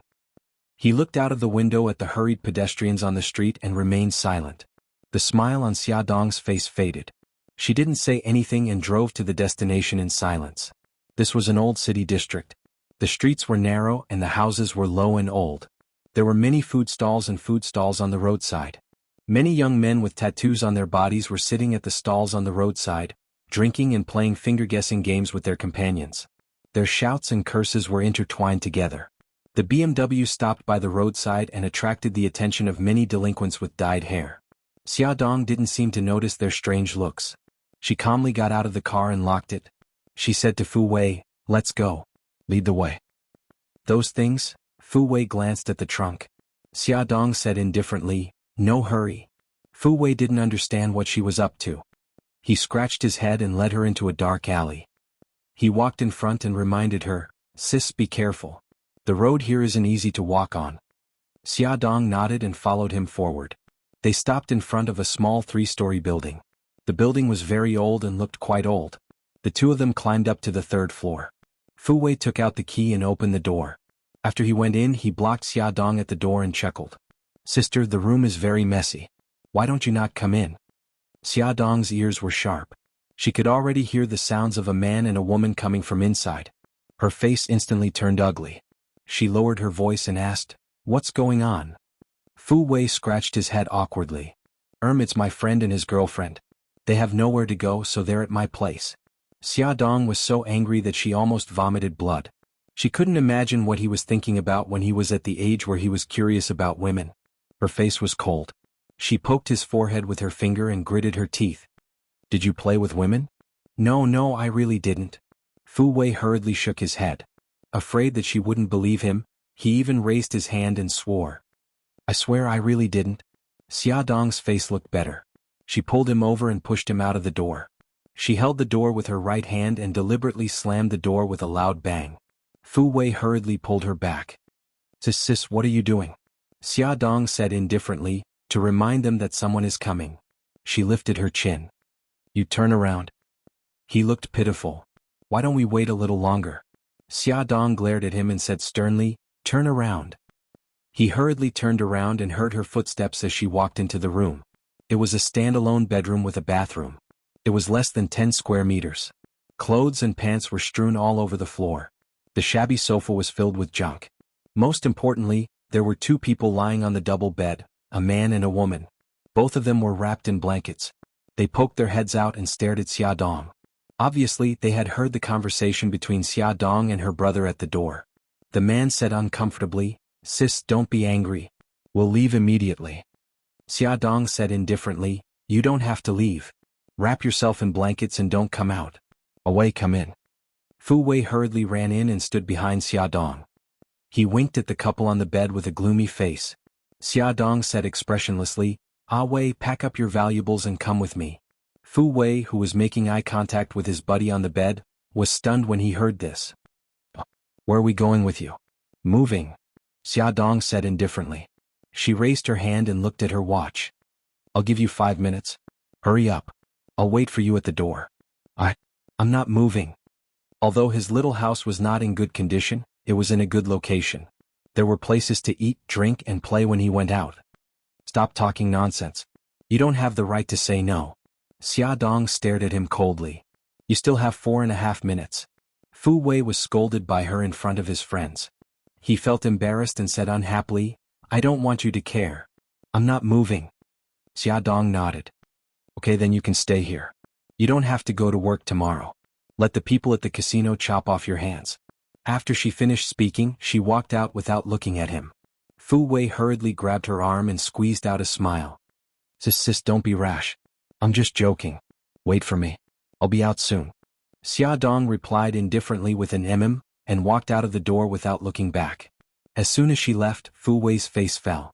He looked as if the sky had fallen. The buddy who was nestled under the blanket said in a low voice, Ah Wei, your sister is so fierce. She's like a tigress. Fu Wei put a finger to his lips and shushed him. He lowered his voice and said, Stop making a fuss. Your F*king killing me? You didn't even tell me you were coming. Xiaodong's calm voice drifted from outside the door. 4 minutes. Hey, I'll be done soon. Fu Wei threw the buddy on the bed and rushed to the wardrobe. He dug out a handbag and stuffed his clothes into it. He then rushed to the toilet and stuffed all his toiletries into the bag. Before he left, he waved at the couple on the bed. He put his right hand to his ear and gestured for them to call again. Xiaodong drove him to a good hotel near her apartment and paid for a room for 10 days in advance. Xiaodong opened the trunk and helped him carry the shopping bags into the room. She reminded him, Stay here for a few days. You can move in with Mom and Dad after my apartment is renovated. Fu Wei nodded. Okay, got it. Xiaodong took out more than 10 bills from her wallet and handed them to him. This money is enough for you to use for 10 days. Don't spend it recklessly. He took the money with a smile. Thank you, sis. I'm leaving. Rest early. Don't be late for tomorrow's report. I know. I won't be late. He waved at her cheerfully. Take care, sis. Be careful on the road. After Xiaodong went downstairs, she was not in a hurry to leave. She sat in the car and waited for more than 10 minutes. From afar, she saw the lights in Fu Wei's room go out. 2 minutes later, he walked out of the hotel casually, wearing a pair of ripped jeans and a black skull-shaped t-shirt. He put his hands in his trouser pockets. She sneered. She knew that he would not be so honest. Fu Wei was happy that he had finally gotten rid of his nagging tigress sister. He whistled and swaggered down the street, planning to meet up with his friends at the bar. Alright, he had to get a new SIM card. He touched the phone in his trouser pocket that did not have a SIM card. The corners of his lips curled up triumphantly. Suddenly his vision blurred. A familiar figure stood in front of him, exuding a cold aura. He blinked and waved with a smile. Hey sis, why aren't you home yet? Xiaodong crossed her arms and sneered. If I'm home, how would I know that you're just brushing me off? He scratched his head and chuckled. Sis, don't misunderstand. I just went out to buy a pack of cigarettes. Buy cigarettes? Do you need to dress like this to buy cigarettes? Xiaodong unceremoniously pulled off the earring on his ear and said coldly, Now immediately get back to your room. Sis, I really want to buy cigarettes. Go back. Fu Wei, don't make me repeat myself. Xiaodong's sharp eyes stared at him with a chilling gaze.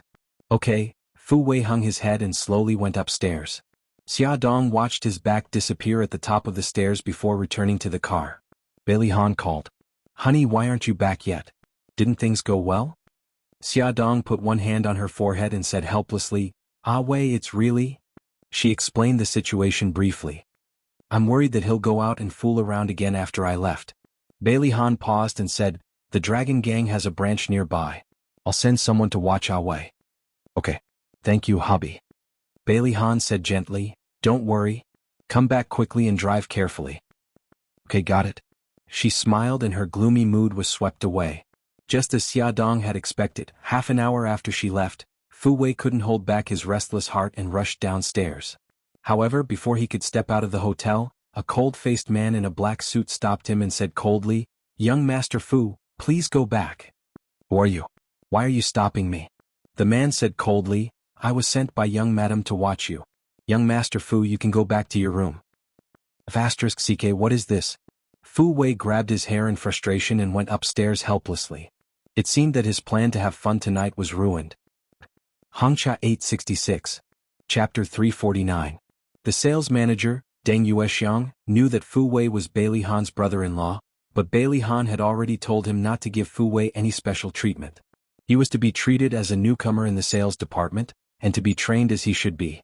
Therefore, when Fu Wei was late on his first day of work, Deng Yuexiang criticized him without hesitation, and then told him what his job was, and then arranged a week of training for him. A week later, Fu Wei, who knew nothing about software and sales, finally grasped some knowledge and was barely able to start work. Deng Yuexiang threw him a brochure of all the hotels in a city, and said, "These are your target customers. Your task is to persuade them to buy our company's hotel management software. For every software sold, you can get a 10% commission."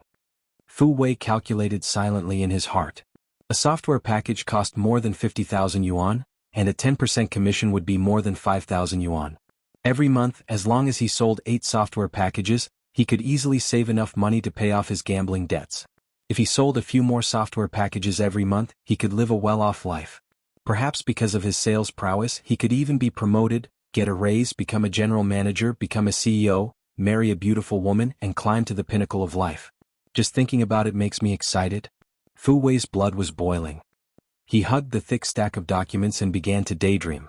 However, after only 3 days he was discouraged and had the idea of retreating. Today the family moved. His parents moved from Xiaoshui village to Xiadong's apartment.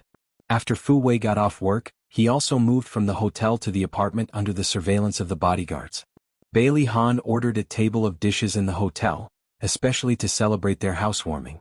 The whole family was very excited, except for Fu Wei, who was not in high spirits and hung his head gloomily. This was the first official meeting between Bailey Han and Fu Wei. He glanced at Fu Wei, who was drowning his sorrows in alcohol without batting an eyelid. The corners of his lips curled up slightly. "Ah Wei, you've been working for 10 days. Fu Wei looked up as if he had been injected with chicken blood and said excitedly, "Brother-in-law, I don't think sales is suitable for me. Can you arrange a job for me? I want something easy and with a high salary." Xiaodong pretended not to hear anything and lowered her head to remove the fish bones for Xiao Guai. She knew that Bailey Han must have a way to subdue Ah Wei. When Fu Qinghai and Xia Ling heard this, their faces turned red. Fu Qinghai scolded, "Ah Wei, don't talk nonsense. You're doing a good job now. Why change jobs?" Bailey Han's expression didn't change. He had a gentle smile on his face. "Dad, don't worry. Let's hear what Ah Wei has to say first. Ah Wei, why do you think that sales isn't suitable for you?" "It's still my brother-in-law who understands me." Fu Wei first praised Bailey Han, then said, "Brother-in-law, I don't know anything about software. When I was introducing it to the client, I was stumped by a few questions. Also, the people in charge of those hotels don't care about the sales staff at all. I went to a few hotels and was chased out." Bailey Han smiled faintly. "Have you ever thought about where the problem lies?" Fu Wei said nonchalantly, "Those people are snobs. They look down on the sales staff. Also, those software are too hard to sell." Bailey Han's lips curled up slightly. His tone was calm, but his eyes were stern. "The people who are looked down on are not the sales staff, but those who have no confidence and no ability. If you think that software is hard to sell, then do you know how many sets of software the ace of your sales department can sell every month?" "How many sets?" Fu Wei's eyes were stubborn. He was obviously not convinced. Bailey Han stared into his eyes and said meaningfully, "On average 2 sets a day. His monthly sales commission is a few 100,000. His name is Deng Yuexiang." "Manager Deng." Fu Wei couldn't believe it. "He's already a manager. Does he still need to go out and sell products?" Bailey Han smiled. "Indeed, he doesn't need to. Your boss originally wanted to promote him to the position of deputy general manager, but he declined and insisted on staying in the sales department because he felt that the sales department was the best place to show off his skills. The sales staff are like the vanguard. Without them, the company's products can't be sold. Who will create profits for the company? Do you still think that the sales staff is not important?" His words were neither hurried nor slow. There was no hint of criticism in his tone, but it gently hit Fu Wei's heart. He quietly clenched his fingers. He didn't dare to look at Bailey Han's wise and deep eyes. Xiao Yi suddenly interrupted, "Little uncle, the richest man in Hong Kong also made his fortune in sales." Xiao Bao added, "And the richest man in Las Vegas, Adelson. He started delivering newspapers when he was 12 years old." Xiao Guai blinked her beautiful big eyes and said in a childish voice, "Little uncle, you will also become the richest man." Xiao Guai's innocent and childish words made everyone laugh. Xiao Guai pouted. "Don't laugh. I'm serious. Little uncle, you have to work hard. When you make money, you have to buy me candy." Everyone laughed even louder. Fu Wei, who was sitting beside her, was also amused by her cute appearance. He reached out to stroke her soft hair and said with a smile, "Okay, I will definitely work hard so that I can earn money to buy sweets for little Guai." After finishing the meal, Fu Wei temporarily dismissed the idea of retreating. When they went downstairs, Xia Dong was holding Xia Ling's arm. The mother and daughter chatted and laughed intimately. Xiao Yi and Xiao Bao followed behind them. Bailey Han held Xiao Guai's hand and walked at the back with Fu Qinghai and his son. The family walked out of the hotel talking and laughing. Bailey Han let go of Xiao Guai's little hand and said with a smile, "Dad, Mom, wait here for a moment. I'll go get the car." "Xiaohan, slow down. There's no hurry." Xia Ling smiled kindly. Bailey Han acknowledged and walked with steady steps to the parking lot. It was already past 8 o'clock in the evening, and the streets were brightly lit. They happened to be standing at the entrance of the hotel, and the bright lights poured down on them. Xia Jinxing, who was walking slowly toward the hotel, saw them at a glance and recognized Xia Dong and the children. Xia Dong and the others were chatting and didn't notice Xia Jinxing. Xia Jinxing was only 5 or 6 meters away from them. He hesitated for a moment, but still walked towards the entrance of the hotel. Xiao Guai was the first to notice Xia Jinxing. She ran to Xia Dong's side and tugged at her clothes. "Mommy, look. It's Grandpa." Everyone raised their heads and looked in the direction Xiao Guai was pointing. The atmosphere suddenly became heavy.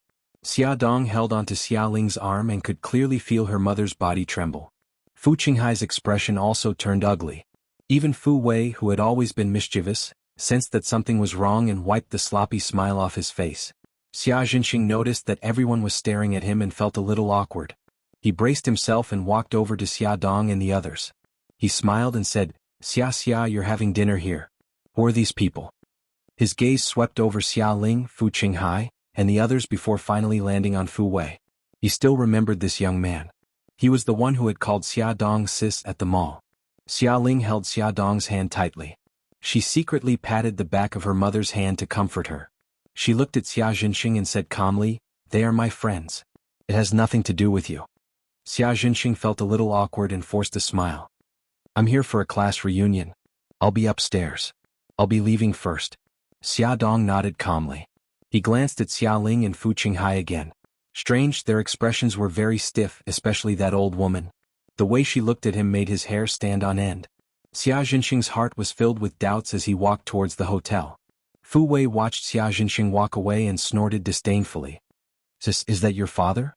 Xia Ling glared at him. "Keep your voice down. What are you afraid of? Are you afraid that he'll recognize you?" Fu Wei shrugged indifferently. "You're all old now. How could he recognize you so easily?" Even so, Xia Ling still had lingering fears. She sighed. If possible, she really didn't want to see that man again for the rest of her life. Xia Dong comforted her in a low voice. Just then, Bailey Han drove the car over.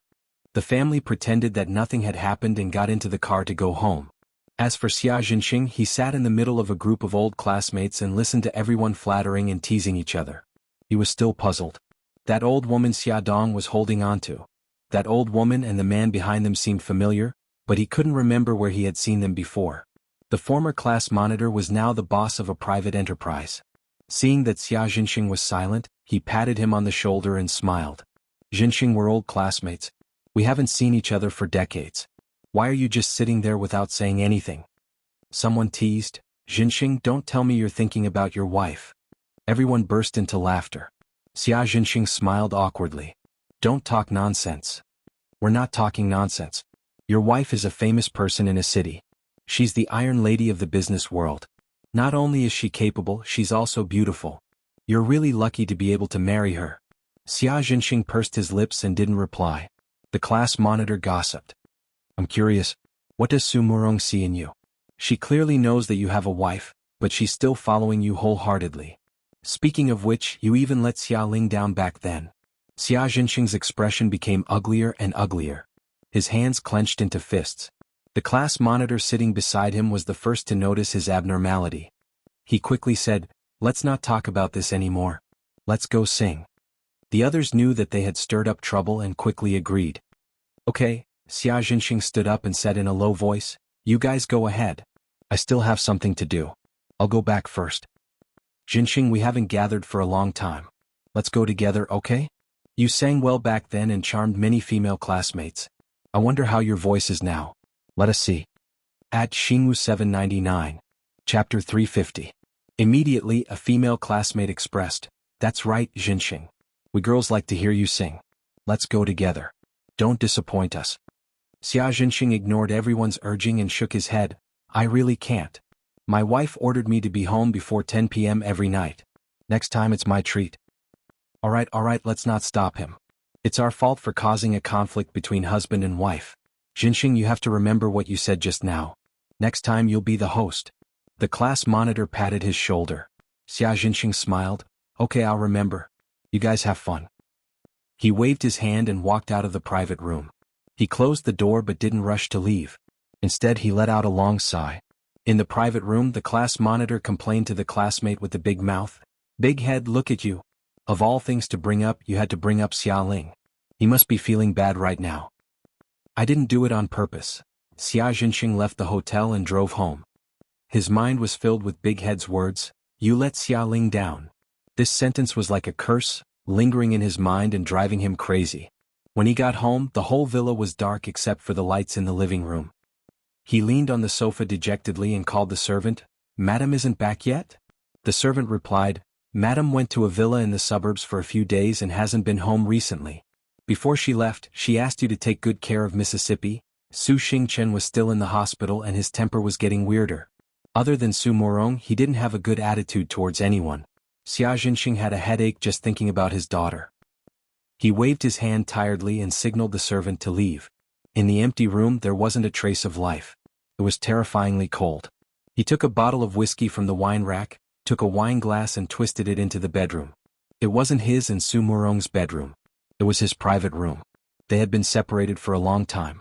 Ever since Su Xingchen found out that he had hidden the photos of Xia Ling and her mother in a compartment of his desk 6 years ago, he no longer dared to place the photos in his study. Instead, he hid them in his bedroom. From the closet, he found the photo that he had treasured for many years and held it tightly to his chest. He poured a full glass of wine and drank it in one gulp.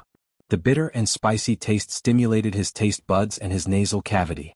Tears welled up in his eyes. The wife and daughter in the photo were smiling peacefully. At that time they were so happy. If Su Morong had not appeared, they would have continued to be happy. Xia Jinxing burst into laughter as tears rolled down his cheeks. He pounded his chest with his left hand and repeatedly said, I'm sorry. You would never forget the fire 20 years ago. That fire had not only burned Xia Ling to death, it had also destroyed his entire heart. I don't know how many glasses of wine. Xia Jinxing is completely drunk. He holds the photo and cries loudly. For decades he has been suppressing his feelings. Now he finally vents them out and can't stop. He was so drunk that the next morning he missed his alarm and his morning classes. He slept until noon and woke up with a splitting headache from the hangover. The bed was a mess and there were vomit marks on the floor. The air was filled with the stench of alcohol and filth. He almost couldn't help but vomit again. He quickly opened the window to let in some fresh air. Before calling the servants to clean up the room, Xia Jinxing found the photos of Xia Ling and her mother on the bed. He planned to hide the photos, but he reluctantly looked at their faces and then put the photos in the bottom drawer of the cabinet. Just as he stood up and was about to ask the servants to clean up the room, a pair of eyes suddenly flashed in his mind. It was a pair of eyes filled with hatred. It was the gaze she had given him when he had divorced Xia Ling. Xia Ling had knelt in front of him and begged him, but he had left without hesitation. Her eyes, which were filled with resentment, gradually overlapped with the eyes of the old woman she saw last night. His body suddenly froze. His face was pale and his heart was thumping. He looked like he was in a daze. He muttered to himself, No, that's impossible. She was clearly burned to death. No, her body was not found in the fire. If it wasn't her, why was Xiaxia so close to her? Who is that man? He looks so familiar. I must have seen him somewhere. What's going on? What's going on? Is she really not dead? Xia Jinxing was almost driven crazy by the thoughts in his mind. He hit his head with both hands and squatted on the floor. One moment he laughed, the next he cried. The servants who came upstairs to clean were shocked to see him like this. They quickly ran up to help him. Sir, what's wrong? Are you okay? Tell me, is she dead or not? Xia Jinxing suddenly grabbed the servant's arm. His eyes were emitting a fierce light. His expression was fierce and scary. Sir, wake up. The servant was so scared that her face was pale. She screamed, Someone come quickly. Sir has gone crazy. Xia Jinxing was stimulated by her screams. His mind gradually cleared up. He pushed her away and ran into the bathroom. He closed the door tightly and splashed his face and head with cold water. Sir, are you okay? The butler heard the commotion and rushed over. He knocked on the bathroom door. Xianxia looked at himself in the mirror. He took a deep breath and said, "I'm fine." The butler and servants were relieved. Xianxia finished washing up and wiped his face. He came out of the bathroom and said in a low voice, "I just had a nightmare. Nothing happened." Okay, we understand. The others nodded quickly. He nodded in satisfaction. "Clean up the room."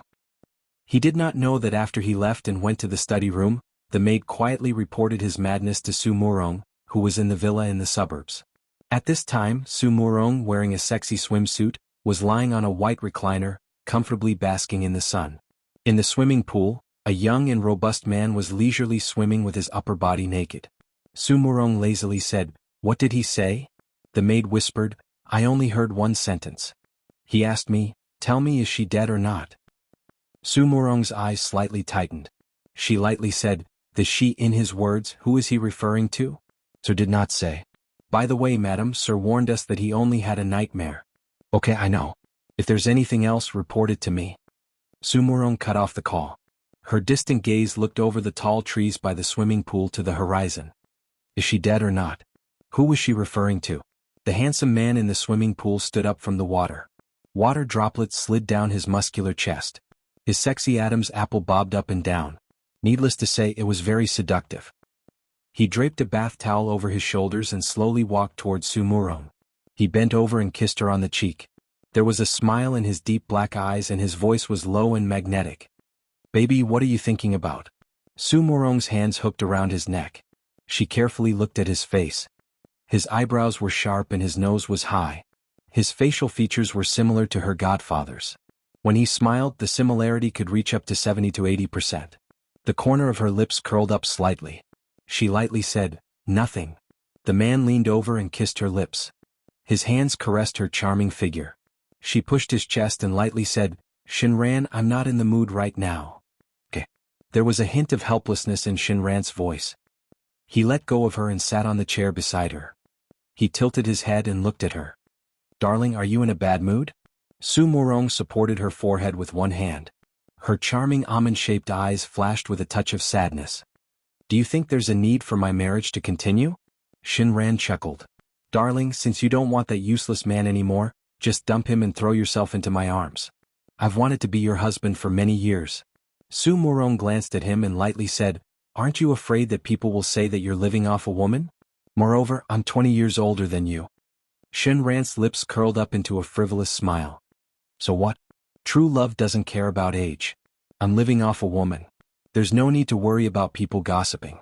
Su Murong reached out and patted his young and handsome face. Her eyes were cold. "Don't forget that other than our physical relationship, we don't talk about feelings. I don't have feelings anymore." Xuanhuan's expression darkened. He self-deprecatingly curved his lips. "I thought I was special." She used her fingers to trace his handsome features. Her tone was indifferent. "You're special because in my heart you're another man's substitute. Xuanhuan, don't forget your identity just because I dote on you." Xuanhuan smiled bitterly. "Okay, I'll remember." Su Murong satisfactorily patted his cheek. "Okay, let's go in first. I want to be alone for a while." Xuanhuan nodded. He stood up with a white bath towel draped over his shoulders. He turned and walked towards the villa. His shiny black hair covered his forehead and also covered the haze that flashed across his eyes. Xianxia was excited by his shocking discovery. All the blood in his body was boiling. He wanted to find out the truth as soon as possible to confirm his thoughts. However, he didn't know where to start the investigation. After thinking for a long time, he decided to hire a private investigator. Xianxia knew that Bailey Han was very powerful and often sent bodyguards to protect Xianxia. If the private investigator followed Xianxia, the bodyguards might find out and all his efforts would be in vain. Therefore, he asked the private investigator to secretly monitor Xia Yun's family. He guessed that if Xia Ling really didn't die, she would definitely contact her sister Xia Yun. In the blink of an eye, half a month had passed. The private investigator still didn't get any useful information. Xianxia, who was anxiously waiting, gradually lost his confidence. Maybe he was wrong. That old woman wasn't Xia Ling. His ex-wife Xia Ling had died in the fire. Just as his restless heart calmed down, the private investigator suddenly contacted him. Welfare Hongcha 866. Chapter 351. In a cafe. A man in a black suit and sunglasses was sitting by the window with a newspaper in his hand. He was reading it carefully. Xianxia sat down opposite him and asked in a low voice, "Any news?" The man put down the newspaper, took out a stack of photos from his pocket, and placed them on the table. "Xuanhuan went to the Jiangnan district yesterday. Take a look at the photos yourself." Xianxia picked up the stack of photos and looked through them carefully. There were photos of Xuanhuan shopping in the supermarket, and photos of her walking into the Jiangnan district. Then there were a few photos of her talking and laughing with the old woman when she knocked on the door of a house. Xianxia asked, "Did you hear their conversation?" "I heard it. I recorded it, but it was too far away and the recording was very noisy." The detective took a sip of coffee and said, "It was just a very normal conversation." Xuanhuan said, "Sister, I'm here to see you," and the other woman smiled and welcomed her in. Xianxia asked excitedly, "Did you hear it clearly? Did she really call her sister?" "Of course I heard it clearly. Although it was far away, the corridor was very quiet, and the voices were especially clear." Xianxia's heart was beating violently in his chest. He couldn't help but tear up. His fingers clenched tightly in his palms, and his shoulders trembled rapidly. He didn't say a word for a long time. The detective frowned. "Mr. Xia, are you okay?" Xianxia buried his head and waved his hand. "No, I'm fine." "Where did Xiaoyin go? What's the specific address?" "Jiangnan district, Block A, Unit 3, Room 501. Xianxia took the stack of photos out of the cafe and sat in the car in a daze for a long time. He looked at Xiaoling in the photo seriously. The scar on her face was so obvious, and her obviously disabled right leg must have been caused by the fire. He closed his eyes in heartache, not daring to look at it directly.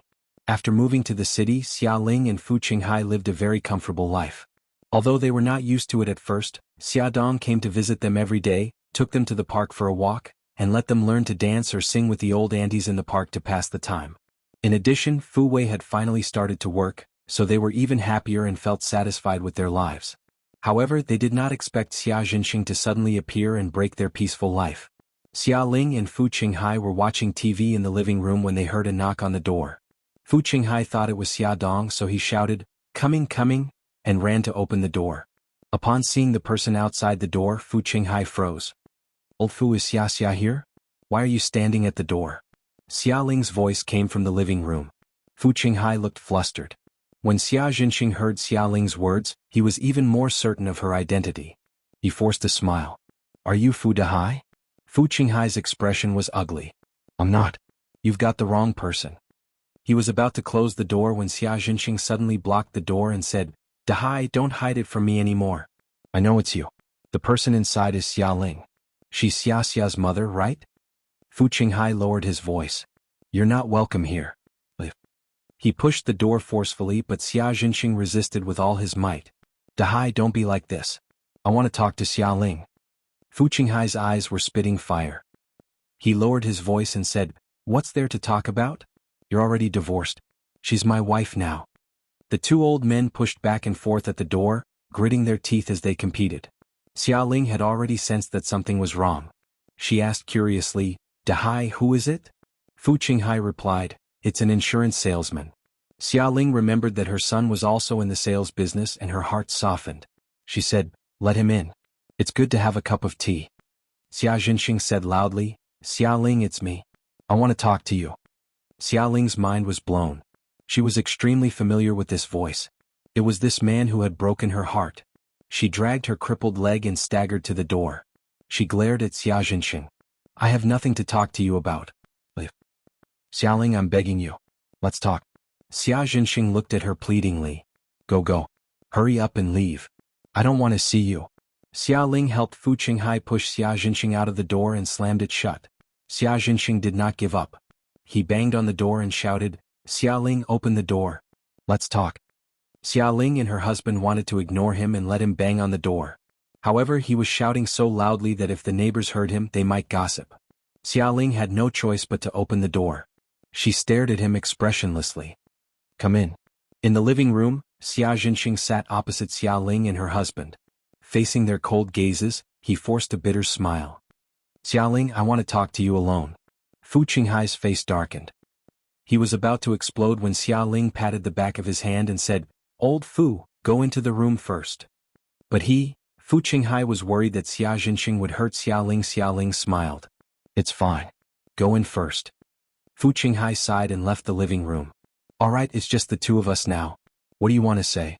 Say it. Xiaoling's face was cold. Xia Jinxing looked pained.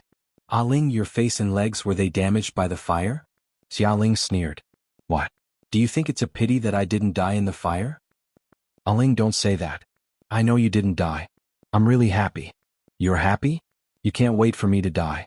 I won't be an eyesore to you. Xia Jinxing's eyes were filled with sorrow. Ah Ling, I know I've let you and Xiaxia down, but I have my reasons. Xia Ling said angrily. Reasons? You have your reasons? Miss Rich took a liking to you. For money and status you abandoned your wife and daughter. You have your reasons? Xia Jinxing, aren't you afraid of being laughed at by others? Xia Jinxing hurriedly said, Ah Ling, I'm telling the truth. Listen to me. Xia Ling looked at him coldly. Fine, tell me. I'd like to see what kind of lies you can come up with. Xia Jinxing gritted his teeth. His face was pale. Years ago, I met Su Murong at an art exhibition. She said she fell in love with me at first sight and wanted to date me. Xia Ling interrupted him sternly. That's enough. I don't want to know how you two hooked up. Xia Jinxing, get out of here right now. She pointed at the door angrily. Ah Ling, listen to me. I rejected her. I really did. I told her I had a wife and a daughter, but she didn't listen and continued to pester me. Once, I was eating with my colleagues at a restaurant. She was drunk and pestered me to send her home. I saw that it was dangerous for a woman to be drunk outside, so I kindly sent her home. Later, her servant poured me a glass of water. After I drank it, I lost consciousness. At this point, Xia Jinxing's expression was pained, embarrassed, and a little guilty. Later, I woke up in her bed. Her parents rushed in, saying that I had ruined her innocence and forcing me to marry her. Xia Ling raised her hand and slapped him. She said angrily, Keep lying. Keep lying. I'm not lying. I'm telling you the truth. Xia Jinxing looked embarrassed. That memory was a stain in his life. He had hidden it in the bottom of his heart and hadn't touched it for more than 20 years. Now that he had opened it up, he was the one who was heartbroken. Xia Ling said coldly, Even if what you said was true, why didn't you tell me back then? Xia Jinxing covered his face with his hands. He was too ashamed to face her. I didn't know how to tell you. Also, her parents threatened me that I had to marry her. If I told anyone about this, not only would they sue the school and make me lose my job, they would also hurt you and Xiaxia. Ah Ling, I don't care if I lose my job, but I don't want them to hurt you and Xiaxia. Tears rolled down from his fingers and dripped onto the coffee table, forming a puddle. Xia Ling looked at the embarrassed man in front of her expressionlessly. You told me clearly back then that the person you loved was Su Murong. She could give you status and money, so I didn't believe a word you said. Xia Jinxing, leave. Don't disturb my life ever again. Xia Jinxing suddenly let go of his hands. His old face was covered with tears. He said painfully, Ah Ling, I'm telling you the truth. I had no choice but to lie to you back then. Xia Ling sneered. Do you really think I'm stupid? Su Murong is a rich girl. Why would she degrade herself and marry you in such a lowly way? You're just a poor teacher. What do you have that's worth her doing that? I don't know. Xia Jinxing had thought about this question for more than 20 years but still couldn't figure it out.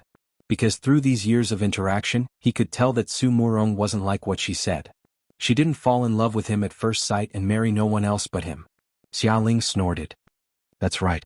I can't believe you could come up with such a illogical lie. I'm telling the truth. Ah Ling, why can't you believe me just this once? Xia Dong looked defeated. Actually, after we divorced, I secretly went to see you and our daughter. Later, Su Murong found out and she even argued with me. She even threatened me that if I went to see you again, she would harm you, so I didn't dare to see you again. It wasn't until 5 years ago when I met Xiaxia that I found out that you set a fire and committed suicide. Ah Ling, I'm sorry. If it weren't for me, you wouldn't have become like this. Stop. Xia Ling stretched out her hand and said, Don't make yourself sound so important.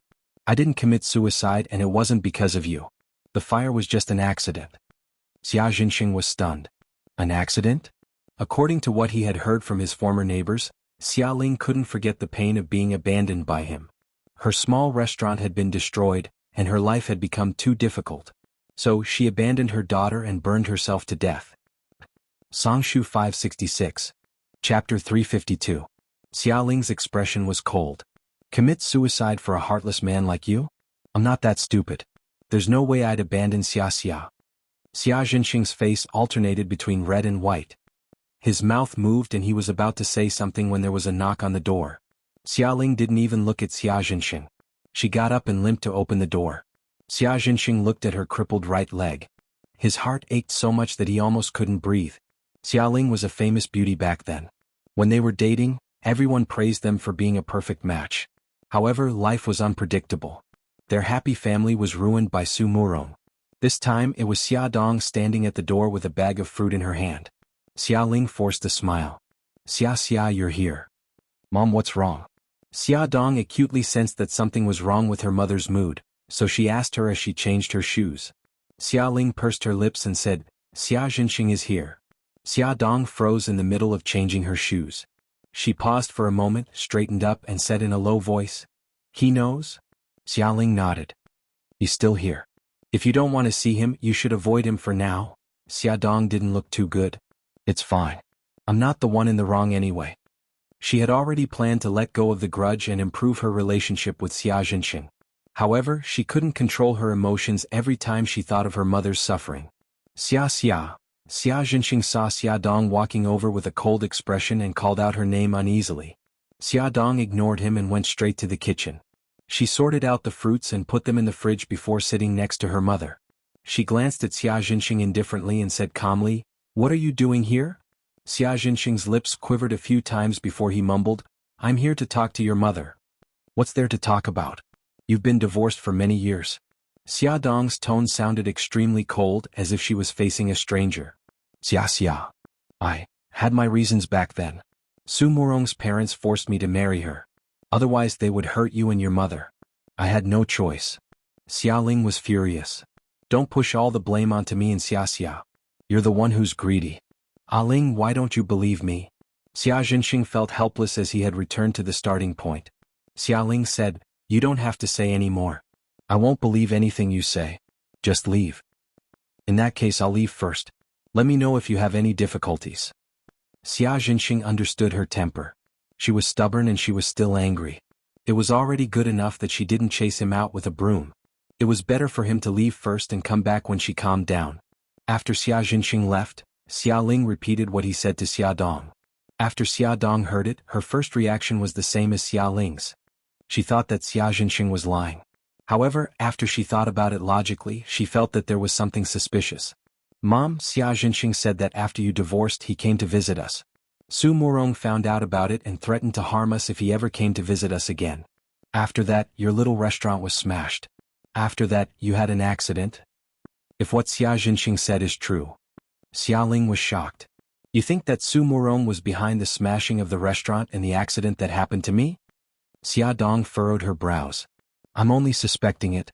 Of course, the prerequisite is that Xia Jinxing is telling the truth. Xialing couldn't believe it as she shook her head. That's impossible. Xia Jinxing has already divorced me. Even if he came to visit me, what could he do?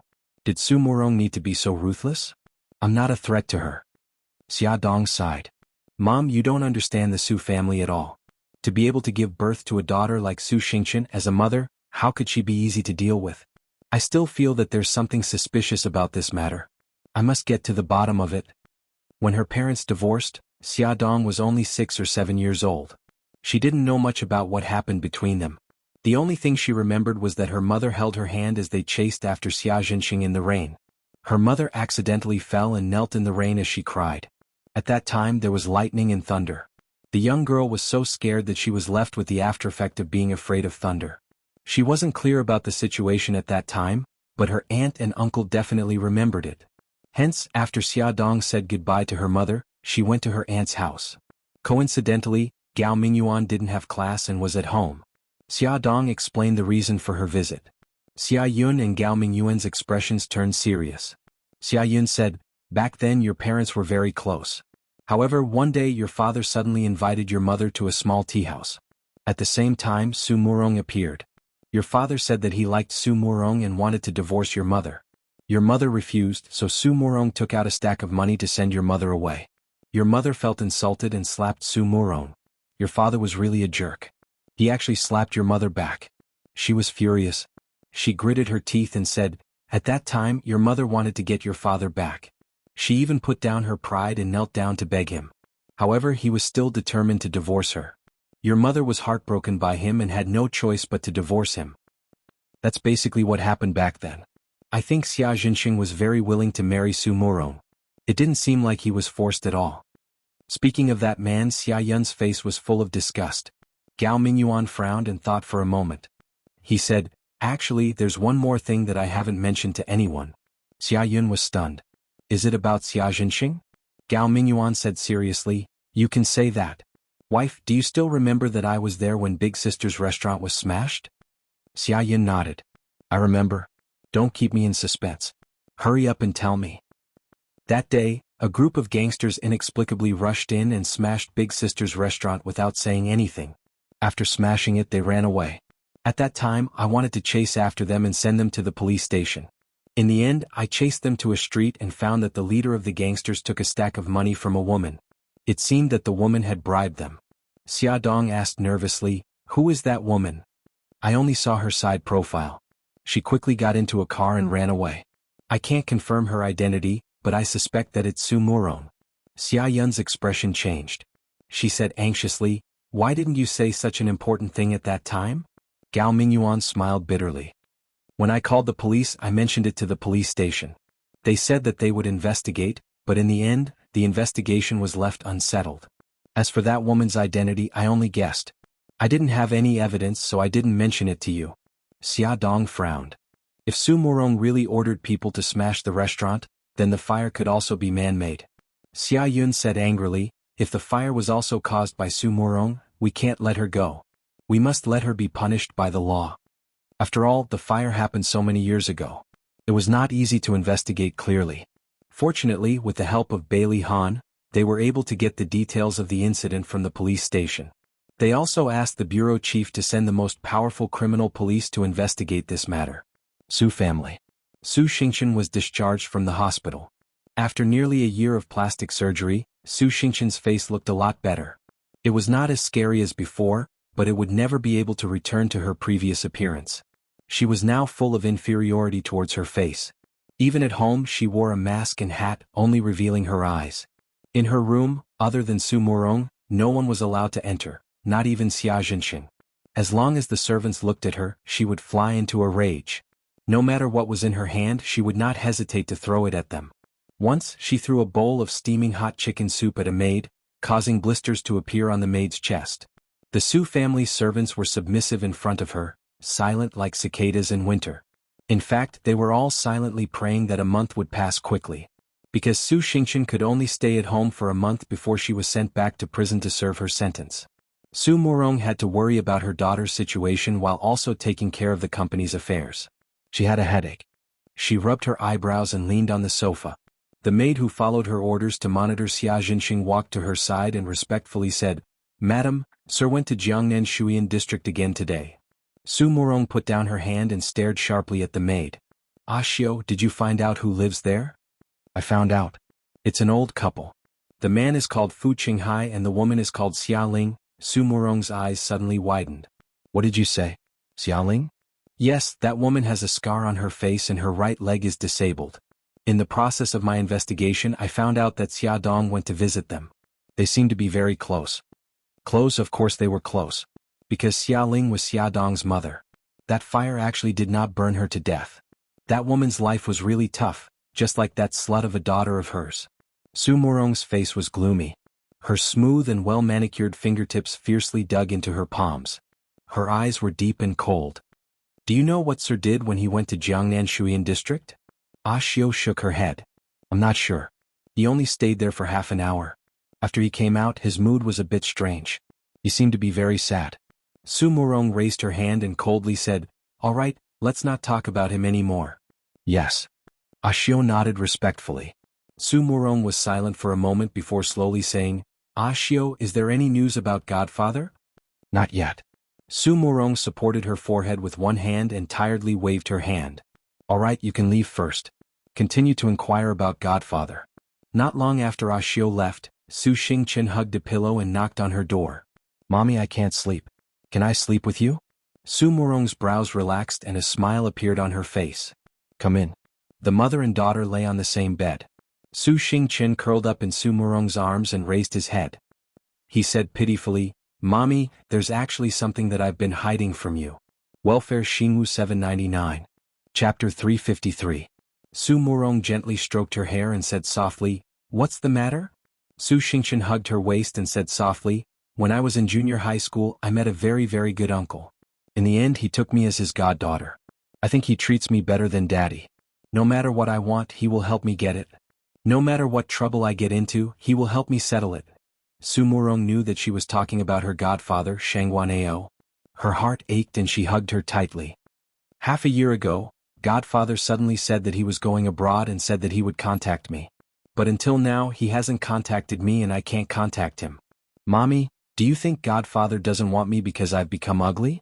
Su Xingqian, who was as irritable as a fire-breathing dragon in front of the servants, was now like a little lamb. Her big watery eyes stared pitifully at Su Murong. Su Murong's nose turned sour and she almost couldn't hold back her tears. She bit her lip and forced a smile. "No, Xingqian, your godfather won't abandon you. Godfather gave me a special phone before. He said that as long as I use that phone I can contact him no matter when or where. But now I can't reach him even with the special phone.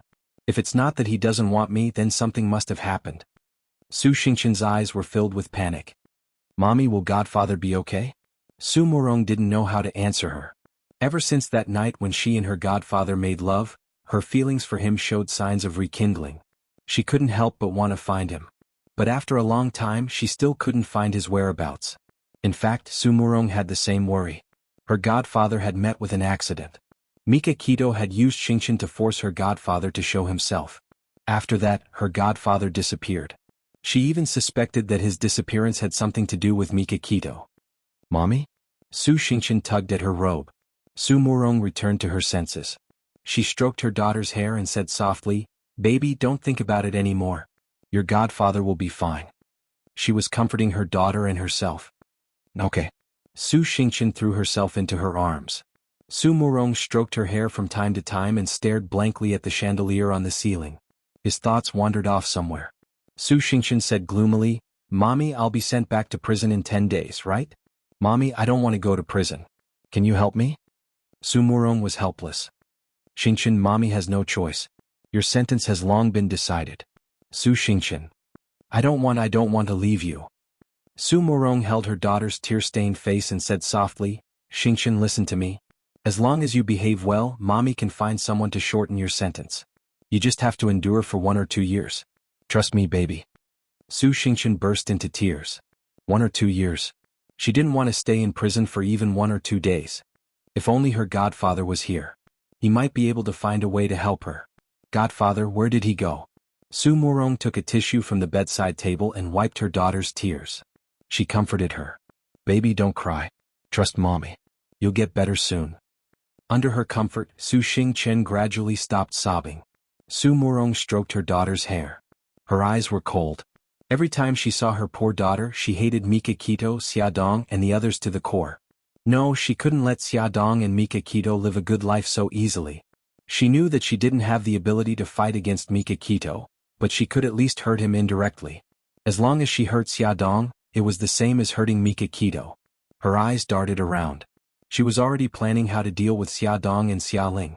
Xiu wasn't an ordinary maid. She was the last gift that xuanhuan gave to Su Murong when he abandoned Su Murong. Xiu was actually a very skilled assassin.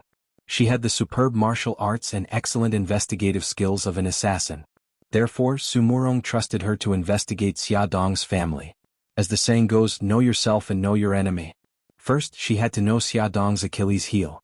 Only then could she deal with her better. Fu Wei was very excited. He finally got his first order. The client was a 3-star hotel. The hotel manager negotiated with him and decided to sign the order the next day. The next day he dressed up in a shiny suit and leather shoes. He looked handsome and dashing. He carried his briefcase and walked confidently into the hotel with his chest puffed out. But half an hour later he was thrown out by a few security guards with his face covered in dirt. There was no other reason. The hotel manager went back on his word. He said that he wasn't willing to buy their company's management software and had already signed an agreement with another software company. Fu Wei was very angry. He was young and impetuous. He fell out with the manager on the spot and scolded him. In the end, he was chased out by the security guards. Fu Wei stood outside the hotel building and pulled his tie angrily. He ignored the curious gazes of the crowd and cursed the hotel manager, who went back on his word. Suddenly, an arm patted him on the shoulder. "Hey brother, what are you doing?"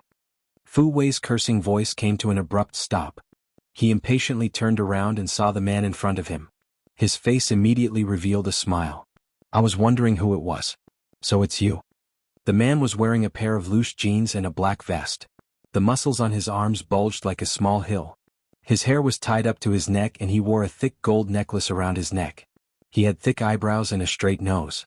His appearance was rough and his whole body exuded a masculine aura. He looked at Fu Wei from head to toe.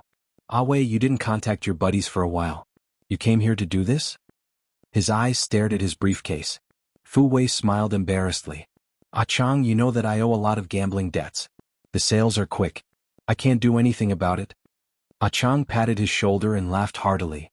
"When you dress up like this, you really do look like something. How is it? Is work going well?" Fu Wei looked depressed. "Hey, don't mention it. I was just chased out. The manager of this hotel is AF** King Bastard. We had already agreed to sign the order yesterday. Today he suddenly went back on his word. I really want to F** King beat him up." "Forget it. Don't be depressed. How can work be so easy? We haven't seen each other in a long time. Let's go for a drink." Fu Wei scratched his head awkwardly. "I can't. I'm still working." Ah Chang slapped him on the back and stared at him with a pair of bell-like eyes. "Kid, do you dare to be a little more promising? What's work? Monkey and Snake Boy also want to see you. Let's go. Don't dawdle like a girl." Ah Chang was a head taller than Fu Wei, who was 1.7 meters tall. In addition, he had a strong and sturdy body. With his ape arm around his shoulder, he directly dragged him away. A flashy motorcycle was parked by the side of the road. Ah Chang picked up a helmet and handed it to him. He put on the other one and patted the back seat. "Hurry up and get on." Fu Wei was already unhappy that his client stood him up. In addition, his buddies were waiting for him. The last bit of hesitation in his heart dissipated. He got on the motorcycle and threw his work to the back of his mind. Fu Wei saw Monkey and Snake Boy in Ah Chang's rented apartment. Monkey was a very thin young man. He wore loose clothes on his body as if a gust of wind could blow him away. Although he looked like this, among these people he was the most ruthless. When he fought, he did not show any mercy. He had once stabbed someone to death with a knife. Snake Boy had dyed his hair in all kinds of colors and had shiny earrings on his ears. With a cigarette in his mouth, he punched Fu Wei's chest and said in a hooligan manner, "You're really something, you brat. You abandoned us brothers and went to be a white-collar worker." Fu Wei chuckled. "I had no other choice. At worst, I'll pay for tonight's expenses." Monkey jumped over and wrapped his arms around his neck. He laughed sinisterly. "You said it. We're going to Mr. Rich Boss tonight. The chicks there are the prettiest." "Okay, Mr. Rich Boss it is. Let's go." Fu Wei calculated the money in his wallet. There was still a sum of money left from the last time his sister gave him. In addition to the money he recently swindled from his parents, it should be enough. Snake Boy tugged at his clothes and sneered. "You're going dressed like this? You'll make people laugh their heads off." Monkey dug out a few clothes from the pile of clothes on the sofa and threw them to him. "Change." Fu Wei sniffed in disgust. "Did you just change out of these?" Monkey punched him in annoyance. "Of course not. These are the clean clothes I just collected from the balcony." "Then I'm relieved." Mr. Rich Bar was the busiest and most chaotic bar in the red light district. There were all kinds of people here. As soon as they stepped in, they were infected by the shocking electronic music and noisy cheers inside. Their blood was boiling all over. On the stage, a group of beauties with heavy makeup and wearing bikinis were dancing a hot erotic dance with a white feather in their hands. From time to time, they would throw flirtatious glances at the men below the stage whose eyes were burning with fire. Their souls were about to be taken away. Monkey and Snake Boy drooled as they watched. They excitedly squeezed to the side of the stage as if they had been injected with chicken blood. Fu Wei and Ah Chang found a seat on the second floor and ordered more than a dozen bottles of beer. One for each of them. The two clinked their bottles and drank. After having fun with the beauties, Monkey and Snake Boy happily climbed upstairs and sat heavily on the soft sofa. They picked up a bottle of wine and drank. Monkey and Ah Wei clinked their bottles and said, "Ah Wei, you're amazing now. You have a rich sister." Snake Boy's ears perked up. "I heard that your sister married the president of Xianxia Group. You can just ask them for money to pay off your gambling debts." Why do you have to go out and work yourself? It's so hard. Awei's face was bitter. You think I don't want to, but my sister and brother-in-law are stingy. They're stingy and said that they want me to be independent. Monkey rolled his eyes and laughed sinisterly. Idiot, if they don't want to take the money, you have to find a way to make them bleed. Xianxia 866. Chapter 354. Monkey was the one with the most ideas among them. To put it bluntly, he was full of tricks. Fu Wei's interest was piqued. Monkey, what idea do you have? Monkey crossed his arms and raised his eyebrows. Kidnapping. Fu Wei was stunned. Kidnapping my sister? That's not a good idea, is it? You're stupid. Monkey slapped him on the head. Your sister lives in the villa and has so many people protecting her. How can we kidnap her? Then who are we kidnapping? It can't be kidnapping my parents, right? Fu Wei touched his head that was hurting from the slap and asked in bewilderment. Snake Boy slapped the table and laughed. Awei, I've already guessed what monkey means. You still don't understand. You're really stupid. Ah Chang also laughed as if he had already understood monkey's spirit. Fu Wei looked at the three of them laughing together and suddenly thought of something. You guys aren't talking about kidnapping me, right? Monkey patted him on the shoulder in relief. You finally understand. We will make it look like a kidnapping and get your parents to fork out a large sum of money. If your parents can't fork out the money, they will definitely ask your sister for help. This way, won't the money be in your hands? Fu Wei hurriedly shook his head. No, this isn't good. Monkey was surprised. What? The three of us are only helping you to pretend to be kidnapping. We won't hurt you or your family. We just want a ransom. Fu Wei still shook his head. He couldn't tell why, but he just felt that it wasn't right. Although he often lied to his parents and asked them for money, he still couldn't do something like pretending to be kidnapping. Ah Chang advised him, Ah Wei, think about it carefully. Didn't you say that work wasn't going well? This is a good way to easily raise money. No, I'll think of another way. If it doesn't work, I'll continue to work hard. Fu Wei picked up the beer and took a big gulp, still not relenting. Monkey rolled his eyes and smiled. Forget it, Ah Chang. Don't try to persuade him anymore. Otherwise he might think that we have some ideas. Snake Boy punched him in annoyance. Monkey, what nonsense are you talking about? We're all thinking for Ah Wei. What ideas can we have? Snake Boy, don't King touch me. Monkey was indignant and wanted to punch back at Snake Boy. Fu Wei hurriedly stopped them. Stop fighting. I know you are doing this for my own good. Good brothers don't hurt our friendship. Come, let's drink. Stop fooling around. Ah Chang picked up his bottle and clinked it against theirs. Monkey and Snake Boy glared at each other angrily and reluctantly picked up the wine bottle to drink. Fu Wei did not take their words to heart. The next day he continued to throw himself into the marketing battle. However, the situation was getting more and more serious. The hotels that were interested in buying the software refused to meet with Fu Wei again. He almost broke his legs from running around, facing the supercilious and indifferent eyes of others, but he still didn't get anything. After a month, he didn't sell a set of software and only received a basic salary of a few thousand yuan. Seeing that there were only 2 months left before the deadline with the casino, and the 100,000 yuan was nowhere to be seen, Fu Wei began to panic. At this critical juncture, someone from the casino called him. Ah Wei, there are only 2 months left. How's the money coming along? Fu Wei's tone was not very good. We agreed that within 3 months, you are not allowed to harass me. What is the meaning of this now? The other party sneered. I'm afraid that you will run away. When that time comes, where will I find you? Don't worry, I definitely won't run away. The money I owe you will not be a single cent less. That's good. Hurry up and raise the money.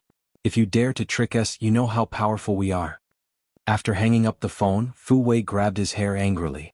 Suddenly, a light flashed in his mind.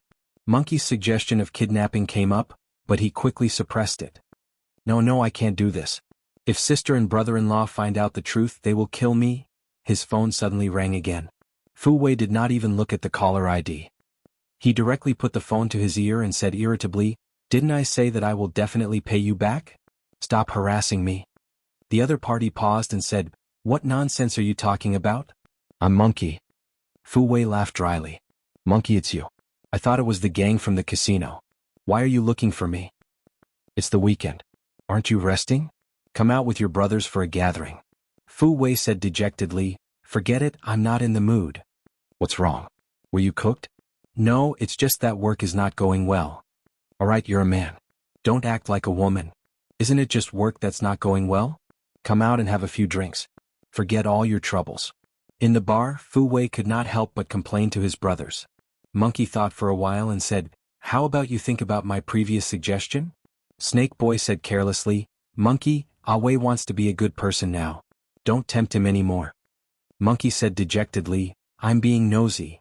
After a few drinks, Fu Wei's courage was boosted. He slammed the glass on the table. "I'm going all out. I'll do as you say and pretend to kidnap you." The three of them were stunned. Ah Chang patted him on the shoulder. "Ah Wei, have you thought about it?" "I've thought about it. I've had enough of smiling at people every day." Fu Wei was furious when he thought about the anger he had suffered these days. As the saying goes, anger rises from the heart and evil grows from the side. This was the true portrayal of him now. Monkey patted Fu Wei on the shoulder and said, "That's more like a man." "Ah Wei, don't worry. We'll definitely help you."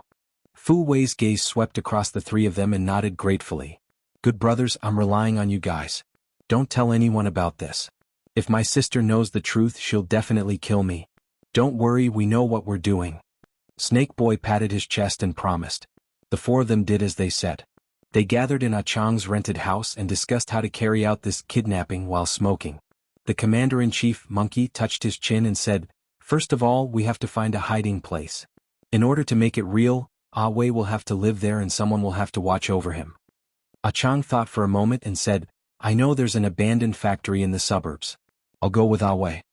As he said that, he laughed. "I look like a vicious kidnapper, don't I? Okay, I'll leave this to you." Monkey turned his gaze to Snake Boy. "Snake Boy, you'll be in charge of contacting Ah Wei's parents and monitoring their every move." "No problem." Monkey added, "I'll be in charge of the transaction. When the time comes, let them send someone to deliver the ransom to the factory." Fu Wei raised his hand. "What if my parents call the police?" "Of course we have to threaten them in advance. They're not allowed to call the police. If they do, they'll kill the hostage." "What if they're not threatened and call the police?" Monkey and the other two looked at each other.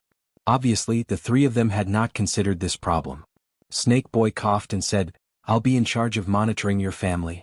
If they call the police, we'll immediately cancel the operation." "Yes, that's right. If we're really that unlucky, we'll have to cancel the operation to avoid falling into the hands of the cops."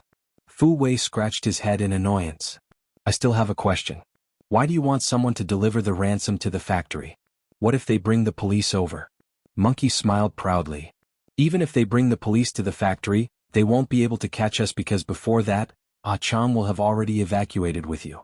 I'll also hide in the distance and make sure that they've left before going to get the money." Snake Boy said, "I think it's best to get your mother to send the money over." "What? Your mother's legs aren't good. Even if she discovers Monkey's whereabouts, she won't be able to catch up with Monkey." Fu Wei frowned. "That's true. But Monkey, you can't hurt my mother. That's for sure. We're doing this for money. Why would we hurt your mother?" "Okay, then it's settled." The four of them gathered again and discussed some details. Finally, they went back to their respective homes.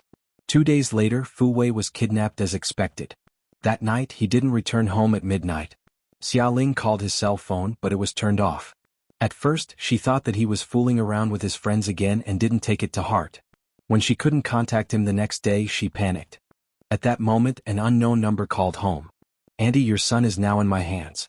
You're not allowed to call the police. Give me a ransom of 200,000 yuan within a day. Otherwise, you'll never see your son again." Xialing almost fainted. Her fingers gripped the phone tightly and she said anxiously, "Please let my son go. We don't have any money to give you." "Don't bargain with me.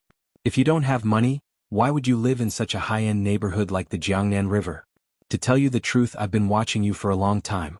Xialing forced herself to calm down and said, "How do I know that my son is really in your hands?" Snake Boy was prepared. He pressed the button on the recording pen and placed it near the receiver of the public phone. Xialing heard Fu Wei's recording. "Who are you? Why did you kidnap me? Don't hurt me. Dad, Mom, save me." Fu Wei's heart-wrenching screams came from the phone. Xialing cried out anxiously, "Don't hurt my son. Please don't hurt him. If you don't give me the 200,000 yuan within 24 hours, I'll cut off your son's fingers one by one. No, don't hurt my son. I'll send it. I'll find a way to get the 200,000 yuan. Now hurry up and think of a way to get the money. I'll call you at 2 in the afternoon and tell you where to send the money. I'm warning you, if you dare to call the police, you'll have to collect your son's corpse. Without waiting for Xiaoling to speak, Snake Boy hung up the phone and walked out of a street phone booth not far from the neighborhood. There was a strange smile on his lips. Welfare Xinwu 799. Chapter 355. Xiaoling was about to break down. She quickly called Fu Qinghai back from the park and called Xia Dong to explain the situation. Xia Dong heard that the situation was serious and notified Bailey Han on the way to the Jiangnan Shuigan district. In less than an hour, the family gathered to discuss countermeasures. Knowing that the kidnappers only asked for $200,000 and did not ask for too much, Bailey Han analyzed that the kidnappers were probably just gangsters. As long as their ransom was met, they should be able to guarantee Fu Wei's safety. Bailey Han said in a low voice, "Mom, don't worry. I'll get someone to withdraw $200,000 from the bank right now." Even so, Xiaoling was still very worried. Firstly, she was worried about Fu Wei's safety. Secondly, she was worried that the kidnappers would find out about the relationship between Fu Wei and Bailey Han and use this as an opportunity to increase the ransom or threaten Bailey's family. Soon, Lu Zihao sent $200,000 in cash over in a password-protected box. Ahu and Abeo came along with him. The two of them brought some high-tech equipment to track phone signals. The family sat in the living room waiting for the kidnappers' call. Ring ring ring. The ear-piercing ringtone of the phone rang in the silent living room. Bailey Han reached out his hand and gestured for everyone not to answer the call. After Abeo nodded at him, indicating that they were ready, he pressed the speaker button. It was Snakey's voice. "Auntie, you have to deliver the ransom alone to Yangon Machinery Factory in the suburbs at 4 o'clock this afternoon. I'm warning you, you can only deliver it alone. If I find out that you've called the police or that someone else is following you, I will kill your son." Xiaoling looked up at Bailey Han. Bailey Han pointed at her leg and then pointed at his nose. She immediately understood and said, "My leg is not convenient, so I might delay the transaction. Can you send someone else to deliver the ransom?" Snakey refused decisively. "No, you can try if you don't want to see your son again." Okay, I got it. I'll leave now." Xiaoling deliberately delayed and said, "I want to know if my son is safe now." "He's safe now. Before we receive the ransom, we will not harm him. I want to talk to my son. Cut the crap and give me the money. Otherwise, I'll kill him immediately." Snake Boy was now in a public phone booth not far from their neighborhood. There was no way for Xiaoling to talk to Fu Wei, so he threatened her fiercely and hung up the phone with a bang. Abeo pointed at a small red dot on the computer screen and said, "Young master, I've locked onto the target. It's at a public phone booth near the residential area." Bailey Han's gaze turned cold and he said in a deep voice, "Ahu, go downstairs and search. Be careful not to alert the enemy." Ahu responded and immediately went downstairs. Xiaoling stood up from the sofa. "I'll send the money to the kidnappers right now." Bailey Han stopped her. "Mom, don't worry. I'll arrange this." On the other side, in an abandoned factory. With a cigarette in his mouth, Fu Wei sat on a chair and played poker with Ah Chang. "I won again. Ah Chang, why are you so absent-minded today?" Ah Chang threw the poker cards on the chair, spat out the cigarette butt in his mouth and crushed it with his foot. "Stop playing poker. It's about time. I'll tie you up first and put on a show." Fu Wei frowned. "There's no need. We'll be retreating soon anyway. It's better to put on a show. If something unexpected happens, we won't be flustered." Ah Chang picked up the rope that he had prepared and walked to his side. "Come on, brother. It's been hard on you. All right, for the money, I have to suffer a little." Fu Wei put his hands behind his back and put his wrists together. "Hey, Ah Chang, be gentler. Don't tie me up so tightly." Ah Chang pursed his lips. With a sullen face, he tied his hands up forcefully and turned a deaf ear to his cries. After tying him up, his strong arms grabbed Fu Wei's arm tightly and he said in a deep voice, "Let's go. We'll change our position." Fu Wei refused and muttered, "Loosen the rope for me. My wrists hurt."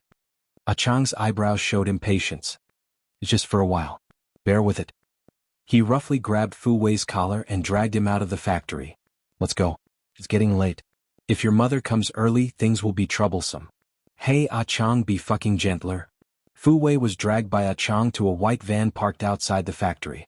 Monkey, who was sitting in the driver's seat, jumped out of the car and patted Ah Chang's shoulder. With a strange smile he said, "Ah Chang, I'll leave Ah Wei to you. I'm now in charge of welcoming Ah Wei's mother." Ah Chang nodded and stuffed Fu Wei into the front passenger seat. He jumped into the driver's seat and stepped on the accelerator. The van kicked up a cloud of dust and sped away. The two of them did not go to the agreed place. Instead, they went to the seaside of Repulse Bay. Chang, what are we doing here? Fu Wei looked around in confusion. This was obviously a pier. There were many fishermen's boats docked at the seaside. There were also speedboats and ships. You'll know soon enough. Chang expressionlessly opened the car door and pulled him out of the front passenger seat. Chang took off his t-shirt and covered his tied wrists. He pulled his arm and walked towards the pier. Hey Chang, wait a minute. What are we doing so far away? Tell me clearly. If you don't tell me clearly, I won't go with you. Fu Wei stopped and refused to move. There were many people busy at the pier. No one had the time to pay attention to the two of them. Chang's face was stiff and his tone was somewhat unhappy. Wei, what do you mean by this? You were the one who begged us to help you put on this show. Now, with your attitude, are you suspecting me? Fu Wei chuckled. I'm not suspecting you. I just think it's strange. Don't keep me in suspense. Why are we here? Chang sighed. Alright, I'll tell you. We agreed to move to my rented house, but I was worried that your mother would play tricks and bring the police here. If they catch Monkey, they will quickly find out where we are, so I changed my mind and brought you to the seaside. Fu Wei was stunned. What about Monkey? If Monkey is really caught, we'll say that it's just a joke. There's no kidnapping at all. It's very simple to clear Monkey's name. Chang did not want to talk about this topic anymore. He patted him on the shoulder. Let's go. There's no point in us standing here. I've already rented a boat. Let's go sit on the boat and wait for their good news. Although Fu Wei still had doubts in his heart, he didn't think too much about it. He followed Chang onto a fishing boat. After all, he had been brothers with Chang and Monkey for 2 years. He had never thought that they would harm him. Fu Wei had just stepped into the cabin when he saw a very beautiful middle-aged woman sitting inside. He was greatly surprised and was about to ask Chang when he suddenly felt a pain in the back of his head. His vision went black and he fell to the ground with a plop. Chang's right hand formed a palm as he glanced at Wei, who was unconscious on the ground. He slowly withdrew his right hand and said to the middle-aged woman, I've already brought Wei over as you requested. I don't want to participate in what happens next. The woman smiled. Alright, according to the agreement, I'll pay you half of the money first. After your friend brings Xialing over, I'll pay you the other half. Her fair and slender fingers held a check and handed it to him. Chang took the check from her hand and quickly glanced at the numbers on it before stuffing it into his pocket. He didn't even look at Fu Wei, who was lying on the ground, as he turned and left the fishing boat. A minute later, a woman wearing jeans and a white shirt entered the cabin. She glanced at Fu Wei and said, Madam, what do we do now? Xiao, put him in a corner and tie his legs. Then let old Xiao drive the fishing boat out to sea. After Monkey brings Xialing to the seaside, tell him the coordinates. This woman was Su Murong. She leisurely leaned back in her chair and calmly commanded. Just in case their boat left the dock first. After confirming that Xialing had come alone to deliver the ransom, she would let Monkey escort her to see her. Xiao found a rope from the cabin and tied Fu Wei's legs. Then, like throwing trash, she threw him into a corner and said to Su Murong, Madam, I'll let old Xiao drive the boat now. Su Murong nodded. Inside the cockpit sat a muscular man. His face was cold and his body exuded a murderous aura. He was old Xiao, a retired Special Forces soldier from Vietnam. He was now Su Murong's bodyguard. The fishing boat quickly left the harbor and headed towards the vast sea. At this time, Xialing had already taken a taxi and arrived at the outskirts of the city. It took her a lot of effort to find the abandoned factory. The factory's iron gate was open and weeds were overgrown. She limped into the factory with her walking stick. Because she was worried about Fu Wei's situation, her eyes were filled with anxiety. The factory was empty. There was not a single person in sight. There were only 2 chairs, 2 empty mineral water bottles and some breadcrumbs and bread bags. Xialing hurriedly looked around with her walking stick and shouted, Wei, where are you? There was no response in the huge factory. Only her echoes could be heard. Wei, where are you? Xialing was anxious. She refused to give up. She limped around, looking for traces of Wei and the kidnappers. Suddenly, a young and thin man walked in from the factory entrance. He stared coldly at Xialing and said, Stop looking. There's no one else here other than you and me. Attention Xingu 799.